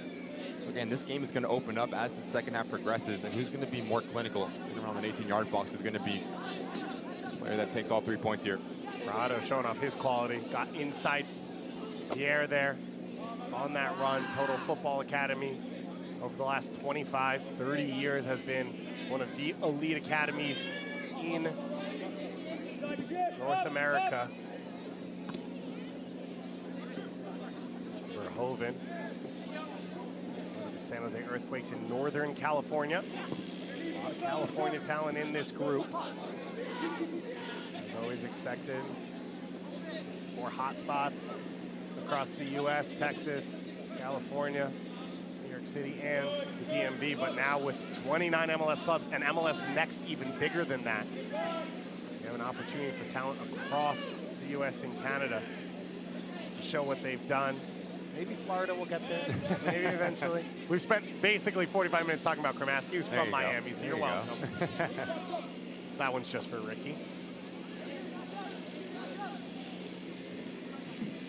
Abraham out of the Toronto area that produced almost half of the Canadian World Cup starting team. Turnover there from Habrun. Rudisill slides in Wabowo. Wabowo's shot, and it rolls just wide. And there's no need, if you're Taha Habrun, try to force this ball centrally with the easy pass and let the ball circulate around the corner, but he's been so active with Wabowo on that near side. As this ball rotates over, you want to be a bit more decisive and clean. First touch out of your body, just pulls it a bit wide, but he understands when to push the tempo, but also wants to have possession, and he's been active since coming on. Wabowo trying to push the play, the LA native. With the U17s, 2 goals in Generation Adidas Cup. Started his debut MLS Next Pro game a week ago in the first ever Next Pro El Tráfico. You can say it like Galaxy, not a bad one to get. Very young LAFC 2 group filled with this MLS Next U17 squad as those players elevate up out of the academy into that pro ranks at the end of the next season. Shakir Nixon will be a part of that as well. We saw him in that first half, already committed to UCLA. Space once again now for the West. Pierre steps through and wins the tackle. Torres now slides it out wide for Clark. Clark floats this ball to the far post. Prado brings it back across. It'll go over the end line. And once again, David, it's just the spacing and the positioning for Ribowo on that far side, because he's staying high and wide. He's being an outlet. When you turn the ball over, he's always that first pass into wide areas. And then what does he do once he gets in that final third? Time after time, he's making the right decision. The players around him need to be a bit more cleaner and clinical as they join the attack. Clark now flying forward again. Clark slides it through. The ball back into the box, knocked down by Wellings. A battle in the box, and we continue on. Bodies falling in the 18. No call coming from our referee. As these 2 young teams battle it out. Clark pulls it back. Rudisill now closed down. Clark another chance. Natty Clark living in the attack right now. They're right back, trying to make things happen. Exactly what I'm talking about. This Western Conference side, you get in around that 18-yard box, you have to pull the trigger. You need to put pressure on Abraham. So many times players taking extra touches, and that's why you start to see Alexandre Hall and Pierre come across, be stout defensively. I think if you're Anthony Wallace, talk about the in-game changes, yes, but managing moments, especially in your attacking third, has been lacking so far. What's next? 2023 All-Star Game presented by Allstate here on the campus of the Naval Academy in Annapolis, Maryland. Western Conference, and they're all blue kits on the attack, trying to cut into the lead built by Adem Sepic in the first half for the East. Wellings now. The RSL homegrown into the box. Back to Wellings. And Habrun there to win the tackle and try and start the counter. Shore not able to keep the ball for the East. Clark now closed down. Irvin Torres, just a week removed from his MLS Next Pro debut for Austin FC2 in their first year, second place in the Western Conference.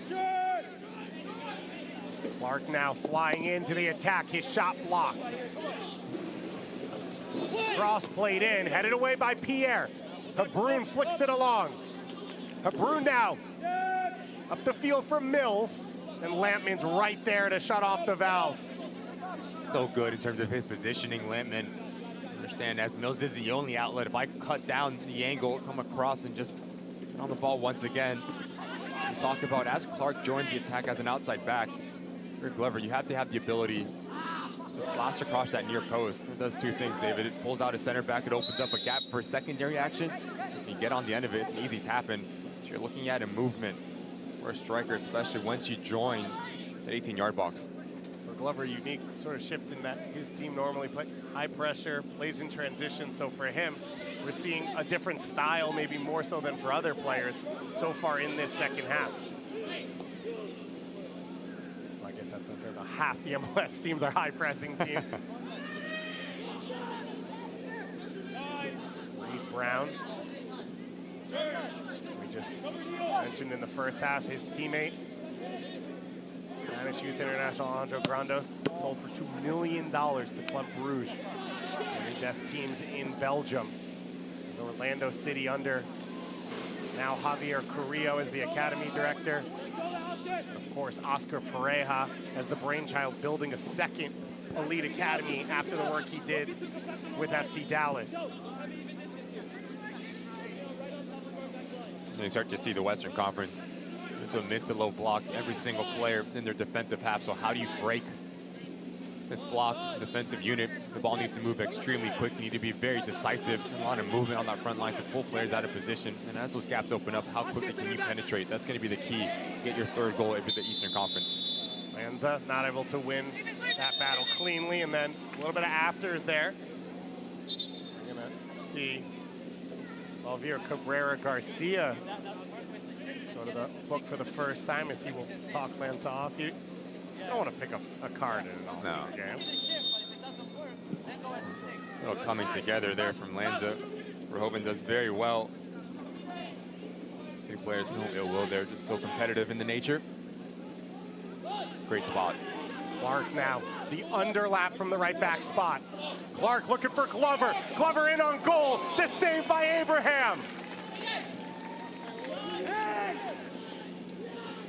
And Reed Brown with the recovery on the second ball. The big test so far for Nathaniel Abraham, the TFC goalkeeper. He stonewalls the St. Louis striker. About the movement here from Glover as he peels off that secondary action to step one way to cut across of Nixon. But once again, Abraham answered every single question asked of him. So quick off his line. We talk about the ability to create your own space as a striker, to understand what types of runs at what type of the field, what location of the field. As Clark comes in the interior, Glover understands. Rudisill now, again with the strike, and Abraham makes the save.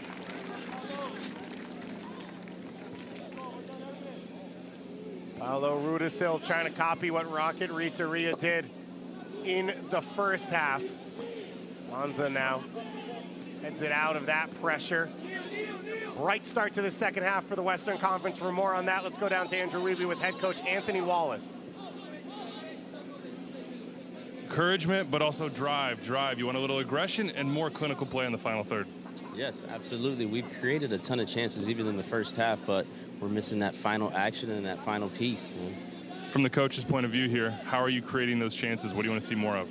No, we've been very dangerous on the ball when we drive at pace against defenders, forces them to make a decision, and now we have players running off the ball that we're able to slip, or we continue going 1v1.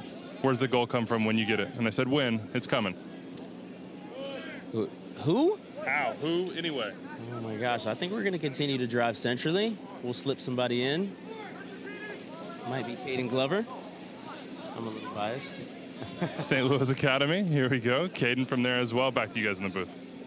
Thanks, Andrew. Thanks, Anthony, for taking the time to chat with us. Anthony Wallace, one of the best young up-and-coming coaches. And Ricky, we spent all year around the MLS Next ranks. It's not just players. It's coaches, athletic trainers, media, everything. But Anthony Wallace, part of this generation that has now been able to step off the pro rank fields and step immediately into an academy setup and talk to the next generation. And I think that's so important because these players understand that he's done it at the highest level, so they can look up to him and pick his brain in situations. But going back to his tactical message to the side, essentially, we talked about the hole in between the lines for this Eastern Conference because Grabfelder, Short, Maroon, more attack-minded. So again, that's that big gaping gap that puts a lot of pressure on this back line of the Eastern Conference. So Alexandre, Hall, and Pierre, they need to pick and choose when to jump into that middle third and close down space. But as they do that, there needs to be secondary action in terms of the coverage from the other two, because so many times Glover's having good actions playing off the shoulder, having the inability to find them. That's been lacking for this Western Conference side. And out wide for Clark. Clark almost chips that ball over the back line. An interception by Alexandre, and now Reed Brown able to stretch his legs, trying to get past Schreiner, and Schreiner recovers in time. Shore straight up the middle. Rudisil has been the bright light in this second half. A dangerous turnover here. Olem looking for the early strike. And Nacho Olem, he saw glory on his home field. Such a difficult technique. Running full steam. He's Shore off his lines, likes to go up and over, but just doesn't hit it as cleanly as he would like. But you have to applaud the audacity just to even try it from this distance. Running full steam to get it up and over. His feet takes an extra touch. Just gets a bit overcomposed as he loses his footing. And on the flip side, live, we've got a goal. The Western Conference pulling back the lead to 2-1. So Olem the opportunity to stretch it. And finally, after a number of heroic saves, Abraham is beaten. It comes from the play that we've been highlighting all second half. Rudisil rarely run out of a deep line position, picks up his head, no one closes down the angle, doesn't need a second invitation to pull the trigger, and just ropes this thing as it hits the turf. Leaves Abraham no opportunity. Western Conference, they get their goal and cut this lead in half. It's almost a carbon copy of the first half. It was Rita to lead the attack out of midfield. He hit the post in that first half. Rudisil, he has played the same in this second half. He's able to find the back of the net, and we are at 2-1. Last year was an 89th minute winner to win it 2-1 for the Eastern Conference. Poised here for a dramatic finish to start what is going to be a special day of festivities here in the DMV. The next All-Star game here in Annapolis. We've got the unified Olympic match coming up at 3 Eastern time here in Annapolis. And then, of course, the MLS All-Star game presented by Target tonight. All-Stars facing off against Arsenal. Grabfelder comes back to help defend. As you said, also 3 of these center mids for the East, natural 10s with their full-time clubs. Grabfelder preparing to head off to Penn State. Getting to deputize here a little bit deeper. Glover closed down. Tackle there from Johnny Shore. You kept harping on the message, David. There's a big gap right in front of the back line of this Eastern Conference.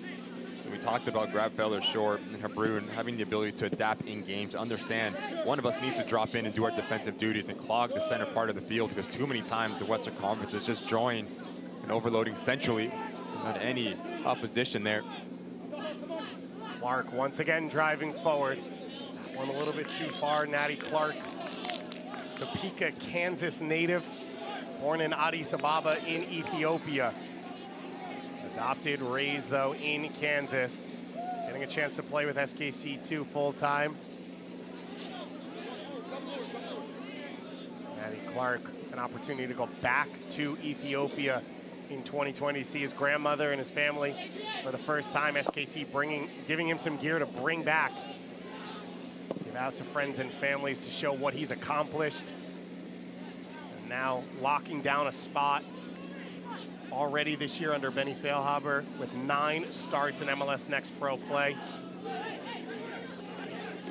He's played at left back a ton. And I asked him, do you feel comfortable there? And he said, whatever gets me on the field, I don't care.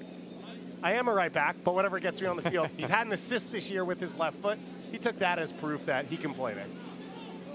Versatility at such a young age, it's so massive to be able to step into the lineup when your number's called, and we've seen it with a young man, right foot, left foot.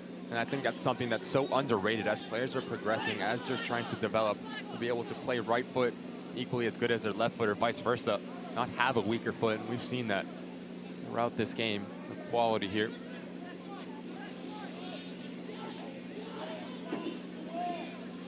Benny Feilhaber has some theory about players playing on their off foot, more focused, more engaged. Used Kevin Alston as his example. Feels like kind of a random theory that you think of when you've got a lot of coaching to do. As we talk about former players stepping off the field, Aiku Para, assistant for Benny Feilhaber. Just shortly removed from back-to-back Defender of the Year awards in Major League Soccer already. Coaching some of the best young players with that SKC2 group. As we approach our second half hydration break. This match sitting perfectly on a knife's edge. It was all Western Conference to open up things in the first half. Couldn't find the breakthrough. A formation change, a confidence change for the East led to 2 goals for Adem Sepic, including one in stoppage time of the first half to take a 2-0 lead. West has come out on the front foot once again in this second half, and they got some of the reward through that goal from Rudisil.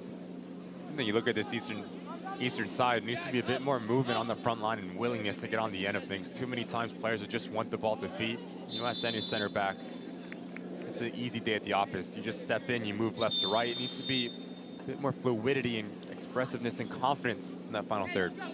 So with that, we will head into our second half hydration break of this 2023 MLS Next All-Star Game presented by Allstate. Some of the best young players in North America on display. For more on that, let's go down to the sideline to Andrew Wiebe. Thank you, Dave. MLS Next full of success stories, and we'll see one of the biggest success stories on the field in the Women's World Cup in Australia and New Zealand starting on Friday with the U.S. Women's National Team. I'm talking about, of course, Alyssa Thompson of Total Football Academy. She was 17 years old when she played with the U19 team. She was a teammate of Moises Prado, who we're seeing on the field for the West right now. He's a baller in his own right, the top regular season scorer in the U17 division. But Thompson played U19 as a 17-year-old. She was the only girl in that age group. She was the #1 overall draft pick in the NWSL Super Draft for Angel City. It cost a boatload of allocation for Angel City to move up to get her, and she scored in her debut, and now she's at the World Cup at the age of 18. Could be playing against Vietnam on Friday for the U.S. Women's National Team. Quite the story for Alyssa Thompson and MLS Next. Yeah, Andrew, an incredible story. Thank you so much.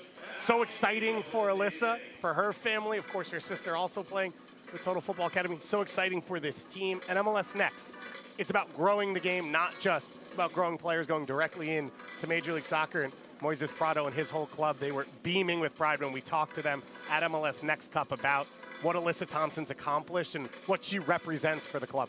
Just massive, right? Just massive on a global stage. Now you have someone that comes into Total Football Academy, but now they're on the world stage, the biggest stage in women's soccer. So all the best to Alyssa Thompson, and just hats off to Total Football Academy, giving her that opportunity. 9 p.m. Eastern time. That's one of the good kickoffs with that tournament over in Australia, New Zealand. The vice president of U.S. Soccer here at this game And he mentioned to me, Cindy Parlow Cohen, of course, the president, going over to Australia and New Zealand. Once you're there, you got to stay. You can't go back and forth. So they are hoping Cindy Parlow Cohen is on an extended trip as the U.S. women, of course, look to make it 3 World Cup championships in a row. As you see Moises Prado now talking with Taylor Twellman, a guy who knows how to put it in the back of the net. And those are the little moments that an opportunity like this affords for these young kids to learn and see the game from a different angle from some great players. I mean, you have Taylor Twellman, you have Anthony Wallace, you have Patrick Okumu, so many players, so many coaches that have done it at the highest level. So to understand and take little bits and pieces from them and see it from their point of view is just worthless and priceless for these young men. So the two teams getting ready to come back out on the field. For these players, an awesome opportunity here at the MLS Next All-Star Game. Talk about Alyssa Thompson playing at that next level, of course. The next level for these players, they're hoping is Major League Soccer. They're hoping to be all-stars. And they had the opportunity to go out to the mall in downtown Washington yesterday and be with some of the players who have come through the pipeline, like a Jesus Ferreira, and challenge at the top level. And you see there, Steven Jimenez and Lucho Acosta. Steven Jimenez growing up a few miles from here. That was his hero, now standing next to him on the mall in Washington. They went to the White House on Monday to represent this league, represent their clubs, and do it at the highest level.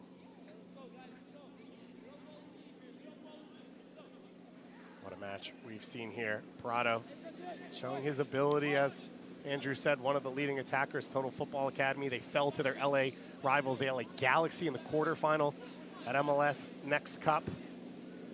And Prado now carrying that flag here as we get ready for our final 15 minutes of play in this one, the 2023 MLS Next All-Star Game presented by Allstate.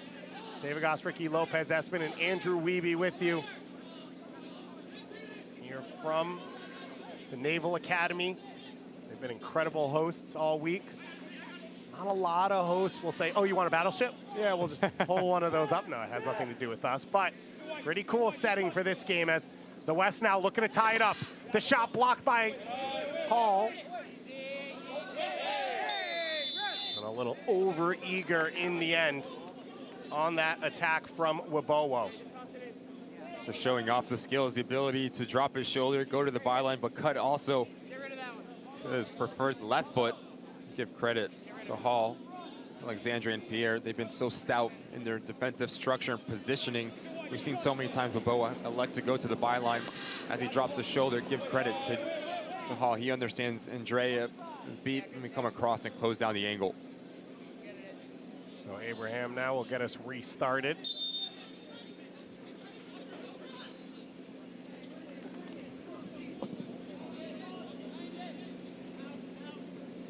Well, up to Alem, can't keep it in play.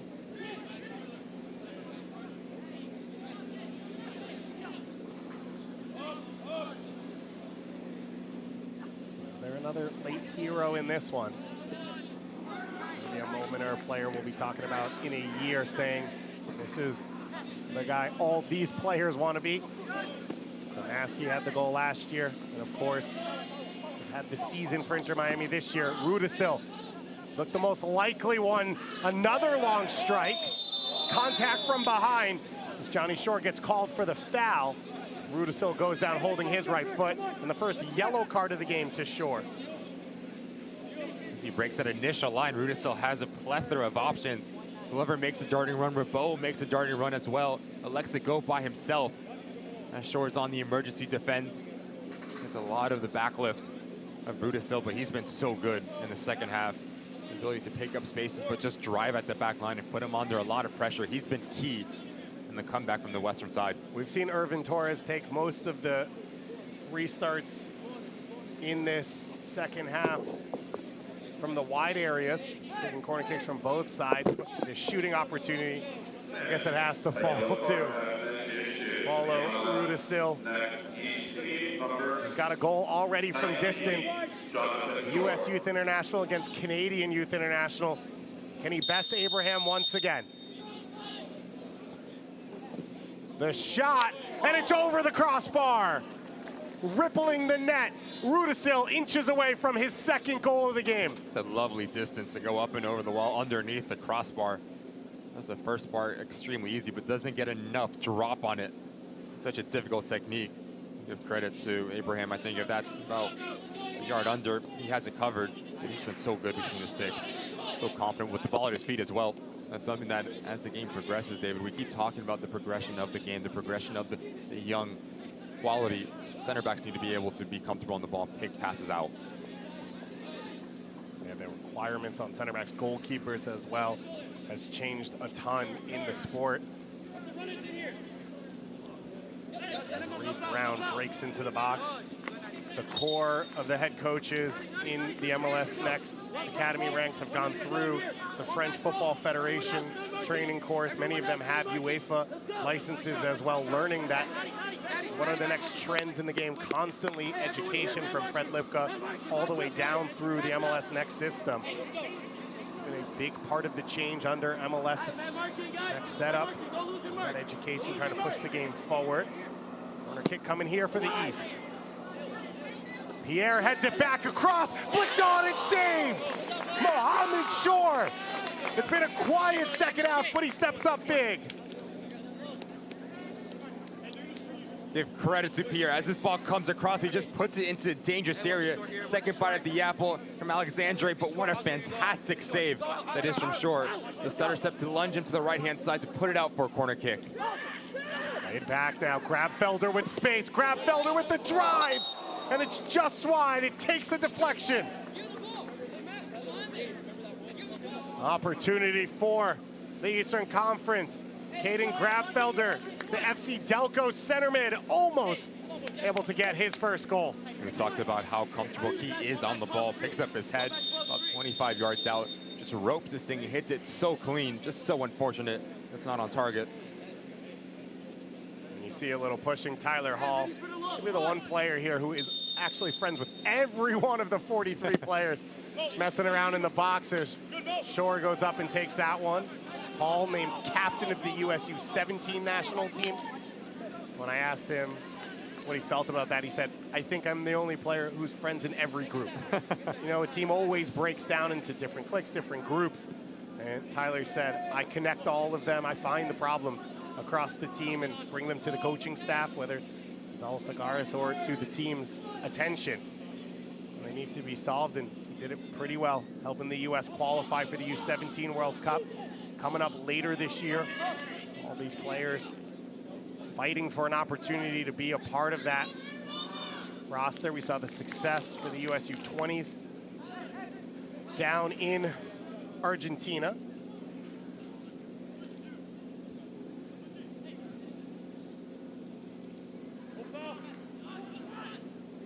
Wellings now slips this one through for Clark.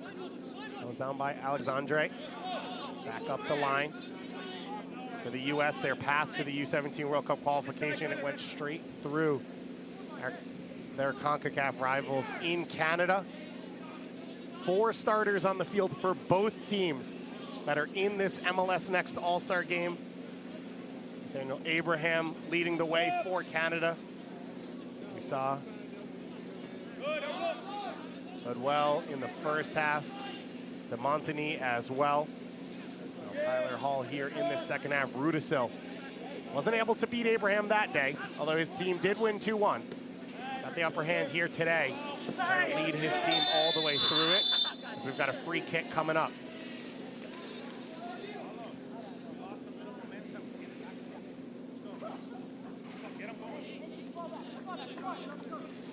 Prado.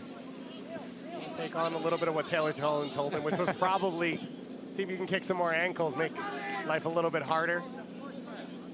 Spellman, a St. Louis native, of course, didn't have a St. Louis SC city to go through as an academy, as a kid, as he mentioned in the first half with Andrew Wiebe. Now, Caden Glover, you don't have to leave home. You don't have to go to Germany or England or play college soccer if you don't want to. Got the opportunity to step straight into the pro ranks. Verhoeven showing off his feet. The layoff from Glover. Pierre with the tackle on Prado. Iron on iron right now. 44 of the best young players in the world on display in this All-Star game. finish on top. Finish this year, good taste in their mouth, as I said. MLS Next Play started last September. Into the middle of July. It's been almost a full year of soccer for many of these players. They're gonna finally get a little vacation. Love to go out on a high note.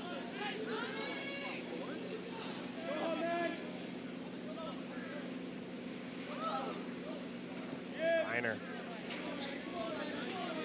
Over to Lampman. Prado now, 1v1 with Lanza. Lanza with the slide tackle. Prado now battling on the ground. Grabfelder comes away with it. A little too far for Lanza. Lampman wins it back. And now an opportunity, Mills. Onside from behind midfield, 1v1. Lampman comes back to support, and Shore comes out. It falls on the ground. And the whistle will go in favor of the adventurous goalkeeper.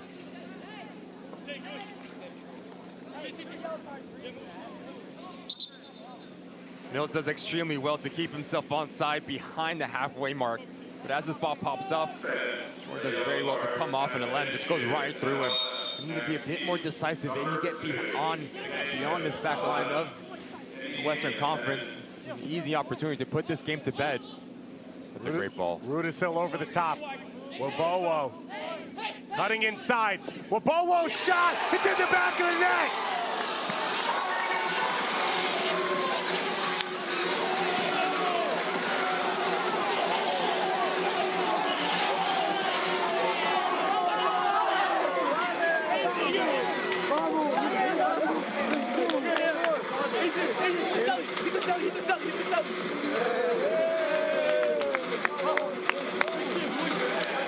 We talked about picking and choosing your times, when to go 1v1, when to pass, but also the ability to go to the byline. Little drop with the shoulder, not quick enough in terms of rotation as Alexandre comes across, or pick that out, opens up his hips and just ropes this into that far post, and he's been massive in the second half. Just confidence brewing, quality when he gets in around that 18-yard box, and how decisive. He knows exactly what he's going to do, set up his defender extremely well, and take a bow. Wabowo draws this game at the death.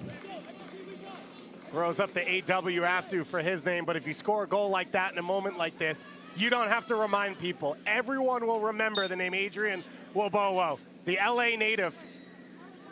He had 7 goals across MLS Next Play, 2 of them in the GA Cup against some of the top competition in the world. And he puts himself on display here, one of the biggest platforms of the year for the 2nd straight year. We got an 89th minute goal. In the next game, is there a winner still? Prado's strike. It's just over the crossbar. That first touch is just so good from Prado. Using the momentum to his favor as Pierre continues his run. He comes centrally. Just as he leans back, you see it go up and over the bar. We've talked about, David, how clinical can you be in critical moments. Inability there from Mills on one end, Lem for this Eastern Conference. Goes back the other way, turn your defense into offense. The vision of Rudisil, ongoing run of Wabowo, 2-2. So Rudisil, goal and assist. Sepic, 2 goals. Who's Wabowo with the equalizer? Who's an MVP out of all of that? Putting me on the spot here. We'll talk about when it comes from pitch from the mark. So we've got a minimum of 4 minutes to decide it before we would head to a shootout, as that one slips through. How massive is Shore's save now? About 10 minutes ago on that corner kick that was headed into that upper 90. And who's going to step up in big-time opportunities? Yes, on the attacking phase, but also defensively, goalkeepers. We've seen them be massive in the saves that they've made throughout this game. 92 minutes in, Abraham and Shore.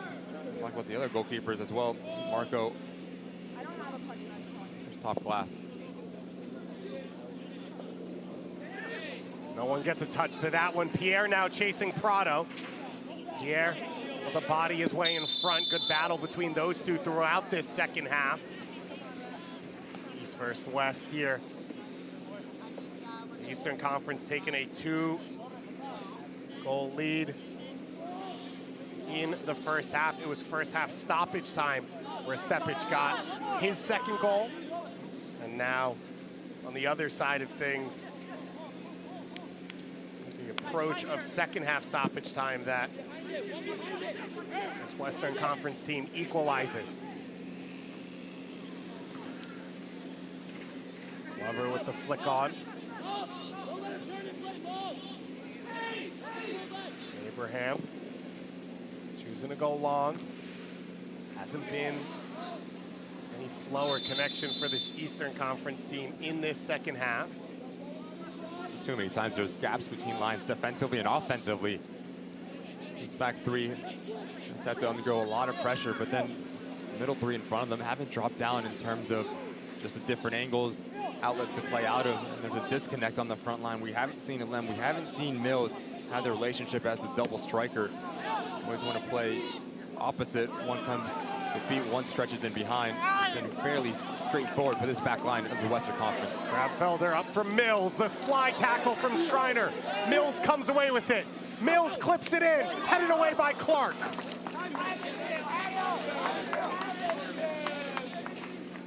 Just so good from Clark on the weak side. Do you understand, as my two center backs are getting caught out, I need to go centrally. I need to get myself in a dangerous area to negate this ball across. Last ditch defending effort, spot on in terms of his positioning. Johnny Shore, NYCFC center mid. Looking to put in dangerous service here as we approach the final seconds of this one. The 94th minute, it goes over everyone's head. Hebron runs it down. Defended by Wellings. Hebron with the big switch. Shore now, a second bite at it. Into the feet of Reed Brown. Back to his left foot, Reed Brown, and Shore with the save. Grabfelder, and he's in an offside position.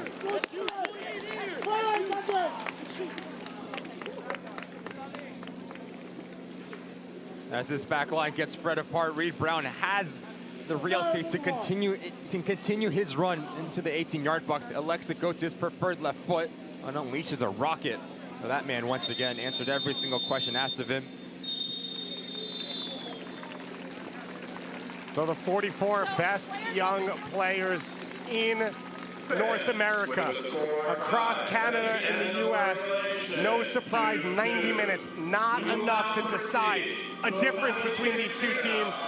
So we get some more drama as the sun pokes out. We head to penalty kick shootout. It was a 2-0 lead for the Eastern Conference at halftime. The question was, would anyone step up and lead this West team back into it? What a game from Paulo Rudisil. A goal and an assist here, Ricky. Well, we talked about, you looked at the lineup for this Eastern Conference side centrally. Who was going to drop down and provide that security blanket? And the answer was no one. As Rudisil, so good at understanding that, steps into that attacking third. No one steps up and just ropes this thing. And Waboa, the ability to drop his shoulder, create his own space, but also have the quality and the composure to pull this off. Hats off to him. 2-2 as this game goes to official mark. It's what we love about an all-star game. Taylor Twellman talked in the first half about seeing Carlos Hill and Lucho Acosta and all those players come together. LA Galaxy to LAFC. That's the dream right there as Rudisil's ball over the top. Waboa with an incredible finish. Sepic with 2 in the first half. And we are headed to a shootout. It is going to be Shore against Abraham. The Seattle Sounder goalkeeper, Mohamed Shore, still waiting to make his debut with the Tacoma Defiant, but he's trained with them. He's been on the bench for some fully professional games. He's seen a lot of shootouts. MLS Next Pro goes straight to shootouts. We saw a ton of them in MLS Next. Really no way to define it in a moment like this. With the game a little different as an all-star game. Do you do something different, or do you have your shot you're always going with? I think you have your shot, you go with it. You do what's working for you. Who's going to be more confident? Who's going to execute? That comes down to the bottom line, because every single one of these players can hit their mark from 12 yards out. But also, who's watching? All-star game. 2-2. Who's going to rise up above that pressure and just not block out the noise? Step up, take their mark, execute to perfection. Hopefully, get the bragging rights for their respective conference. It's going to be very interesting to see how this plays out, David. So Abraham and Shore taking care of the coin toss. Big opportunity for these two goalkeepers. It's that rare chance you get to be the hero. We saw what Matt Turner did in the Gold Cup. We've seen some great performances like John McCarthy in MLS Cup last year. Here's a chance for these two keepers to put on a show and maybe be the hero. We came into this game and they said, MVP, it'll be whoever scores. This is your one chance as a goalkeeper to say, no, no, no, no, I want to be MVP. And I'd argue that they were probably just as important as the attacking players throughout this game. Too many times. Don't argue it, you don't want to. No, I'm serious. Shore, Abraham, DeMarco, Isom, massive save after massive save. This game could have easily been 6-7 with the amount of quality and the amount of talented attackers that we had on display. But those players are all-stars for a reason, and they showed out. But now, once again, one more opportunity, and as a player, that's all you can ask for. And it was textbook from Mohamed Shore in the second half in that he didn't have a lot of work to do, but he kept his team in it when he did. Mohamed Shore making some unbelievable saves, including this one that was headed for the corner. Well, you just see the stutter step to his right-hand side to propel him to lunge away. And what's really interesting, this one's a fantastic save too. So many times young players, they parry it back into traffic, right? So you get a secondary action. 2 times away from traffic. The second one, textbook. Strong hands, away, no secondary action. And sure, he's been massive for this Western side. Seattle Sounders very proud of what Mohamed Shore has been able to do. Their lone representative here for one of the best academies in Major League Soccer. Back-to-back generation Adidas Cup champions at the U17 level. Of course, we see what Josh Atencio and Obed Vargas and Danny Leyva have been able to do at the next level. But it's rare that you get to lift a trophy, even if it's an all-star game. It's a special opportunity, and that's what's on the line here as we enter the shootout. It'll be the Eastern Conference to set the tone. They will shoot first. Davi Alexandre, Brazilian-American center back out of the New York Red Bulls Academy. They found him playing as a trialist against them for NYCFC. NYCFC turned down the opportunity. He joined New York, and he has been a star. He was the 3rd youngest debutant in New York Red Bull 2 history. That's a team that's produced the likes of Tyler Adams, Daniel Edelman, captains of the U.S. men's national team and U20 national team. Davi Alexandre, the next in a line, he will be our first shooter. Their head official, Valvier Cabrera Garcia, talks to our goalkeepers about the rules that every goalkeeper in the world knows, but has to be retold and then challenges the moment they get an opportunity. Standard best out of 5 shots here. If that's not enough to decide it, we would head to sudden death rounds after that. So the center back trying to set the tone for the Eastern Conference here. They led 2-0 at halftime. Can they take the lead in this shootout? And Shore guesses the right way, but a perfect placement from Alexandre. Yeah, cool as you would like. Opens up his hips, picks his spot, executes it to perfection, hits it with enough pace. As Shore guesses the right way, no stopping that. Top class and way to set the tempo here for your side. So who else but Paulo Rudisill to step up. A goal and an assist. The USU 19 international. Played against Argentina back in March. Had a goal in MLS Next Pro against Vancouver about a month ago. He won the U17 MLS Next Cup, including a couple shootouts there. Brimming with confidence here, facing off against Canadian opposition in Nathaniel Abraham. Rudisill to equalize. The ball rolling off the spot there a little. So tough now for the shooter to have to reset. Silence across the Naval Academy. Rudisill against Abraham. And Abraham gets a touch, but cannot make the save. Confident the moment he stepped up. Ball trickles over the line. Needs to press reset. And you get yourself composed once again. Closes up his hips at the last second. Takes his corner. Well done there from Paulo Rudisill. So we went New York, LA, and back to New York now as Johnny Shore, the Manhattan native, steps up to this one. Trying to keep the pace for his team. A central midfielder to the spot and rolled to the side and saved by Mohammed Shore.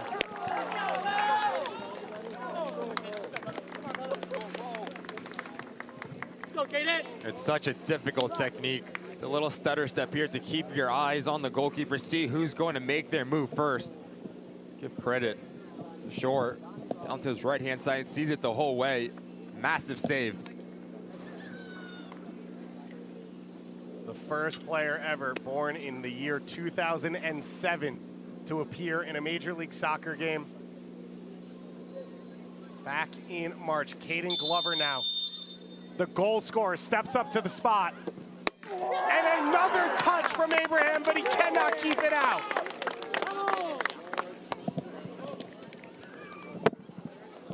He's going to want this one back, the young man, Abraham. At a comfortable height, to be fair. Gets enough contact on it. To give credit to Glover. Hit it with just enough pace to get it off the outstretched arm of the goalkeeper. Advantage West. The MVP of MLS Next at the U19 level. Ryder Mills scored 22 goals. He's already got 4 goals in MLS Next Pro this year. Preparing for his time at Yale as a Bulldog. He's got an opportunity here, and Mills calmly places it into the side net and equalizes.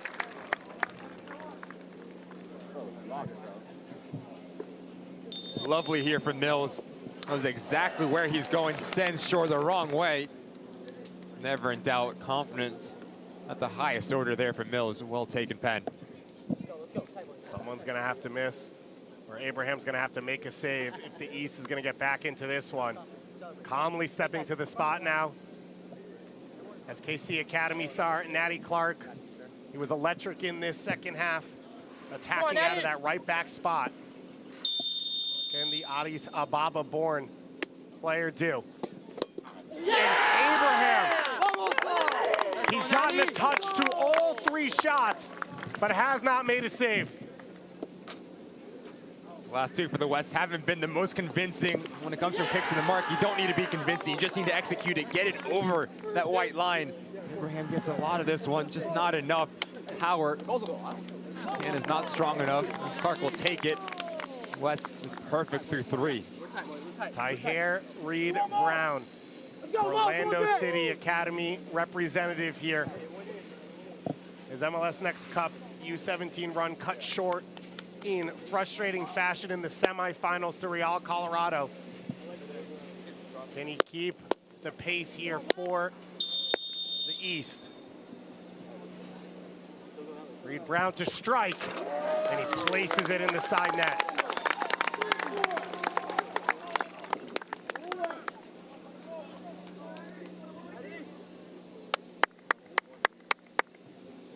Just no nonsense here from Reed Brown. Knows exactly what he wants to do.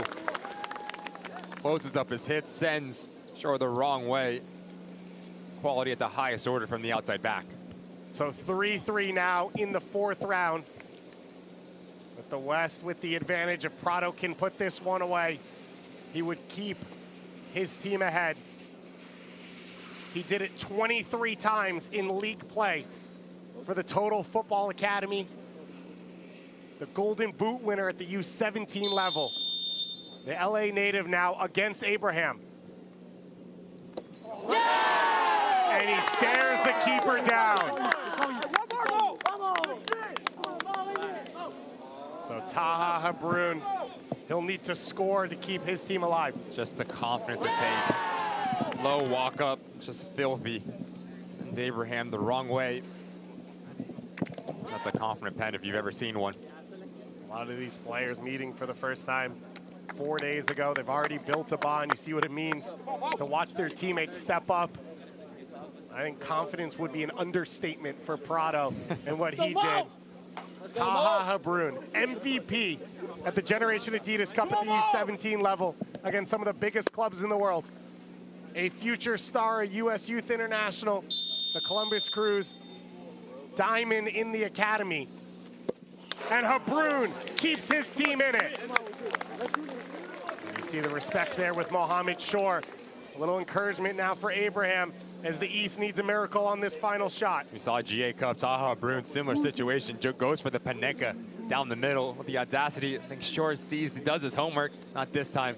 Pulls you with like quality at the highest order there from the young star. So now it falls to the RSL homegrown, Jude Wellings. He made his pro debut 2 years ago for Real Monarchs back in 2021. He captains the U17 group for RSL. Can he finish things for the West?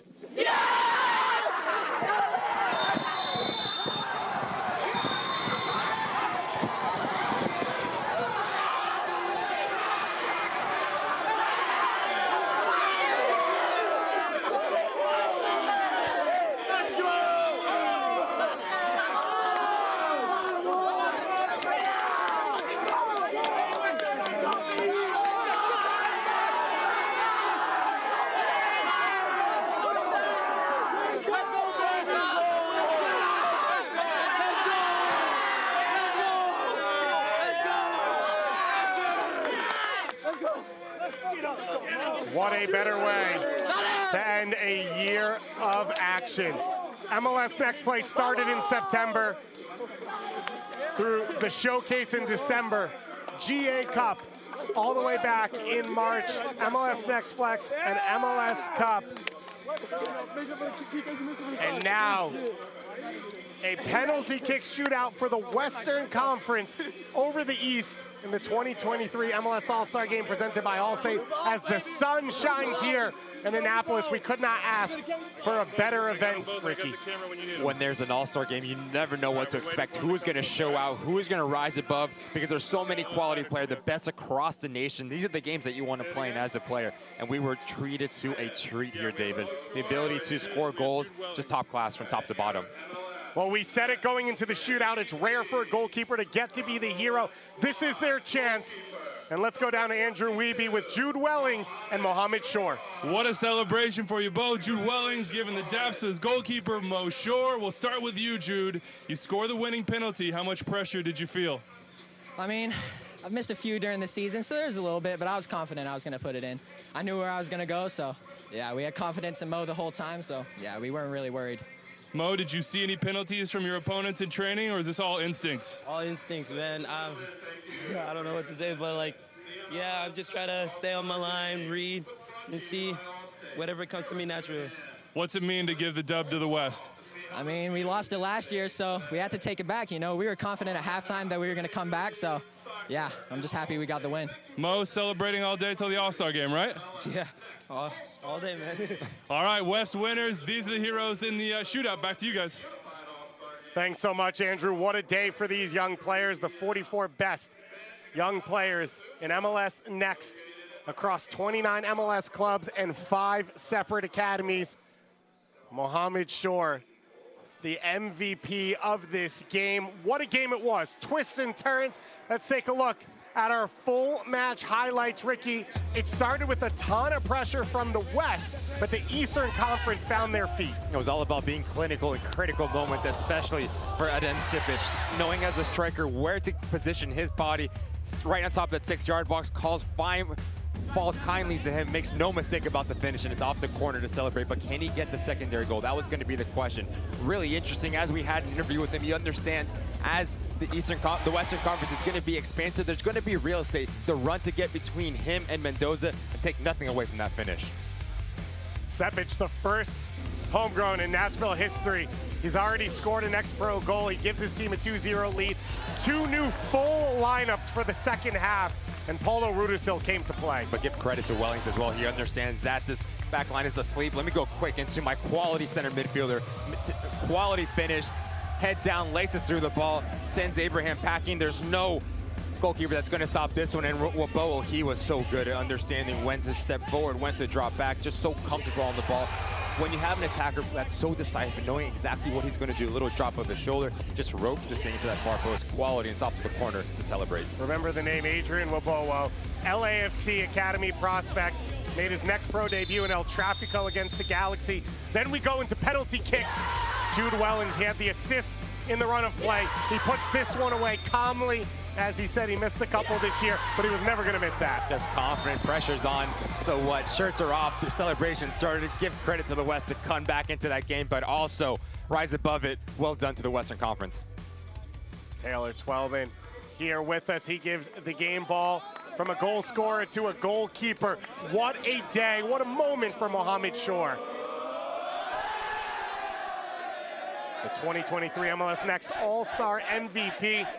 The save and the penalty kick. 2 massive saves to keep it at a 2-1 deficit in the second half until Wabowo could put it over the top. Maybe the next Stephen Fry, maybe the next Steph Cleveland. What a day it was. We are looking at the best young players, the future of Major League Soccer, but the present, of course, just as exciting. We've got a ton more action coming up the rest of the day in the DMV area.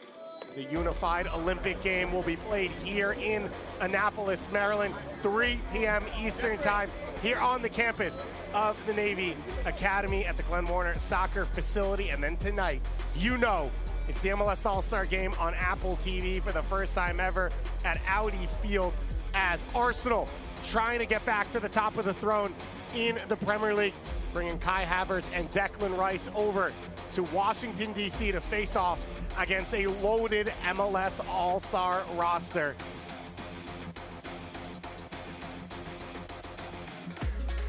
What a match this was. What a moment. The future All-Stars on display once again. A penalty kick shootout win for the Western Conference. You're watching the 2023 MLS Next All-Star Game. This copyrighted broadcast of the 2023 MLS Next All-Star Game may not be retransmitted, reproduced, or rebroadcast without the express written consent of Player Development LLC. For David Goss, Ricky Lopez, Espen, Andrew Wiebe, and our entire crew, thank you for watching, and have a great day, everyone. Winners, the Western Conference of the 2023 MLS Next All-Star Game.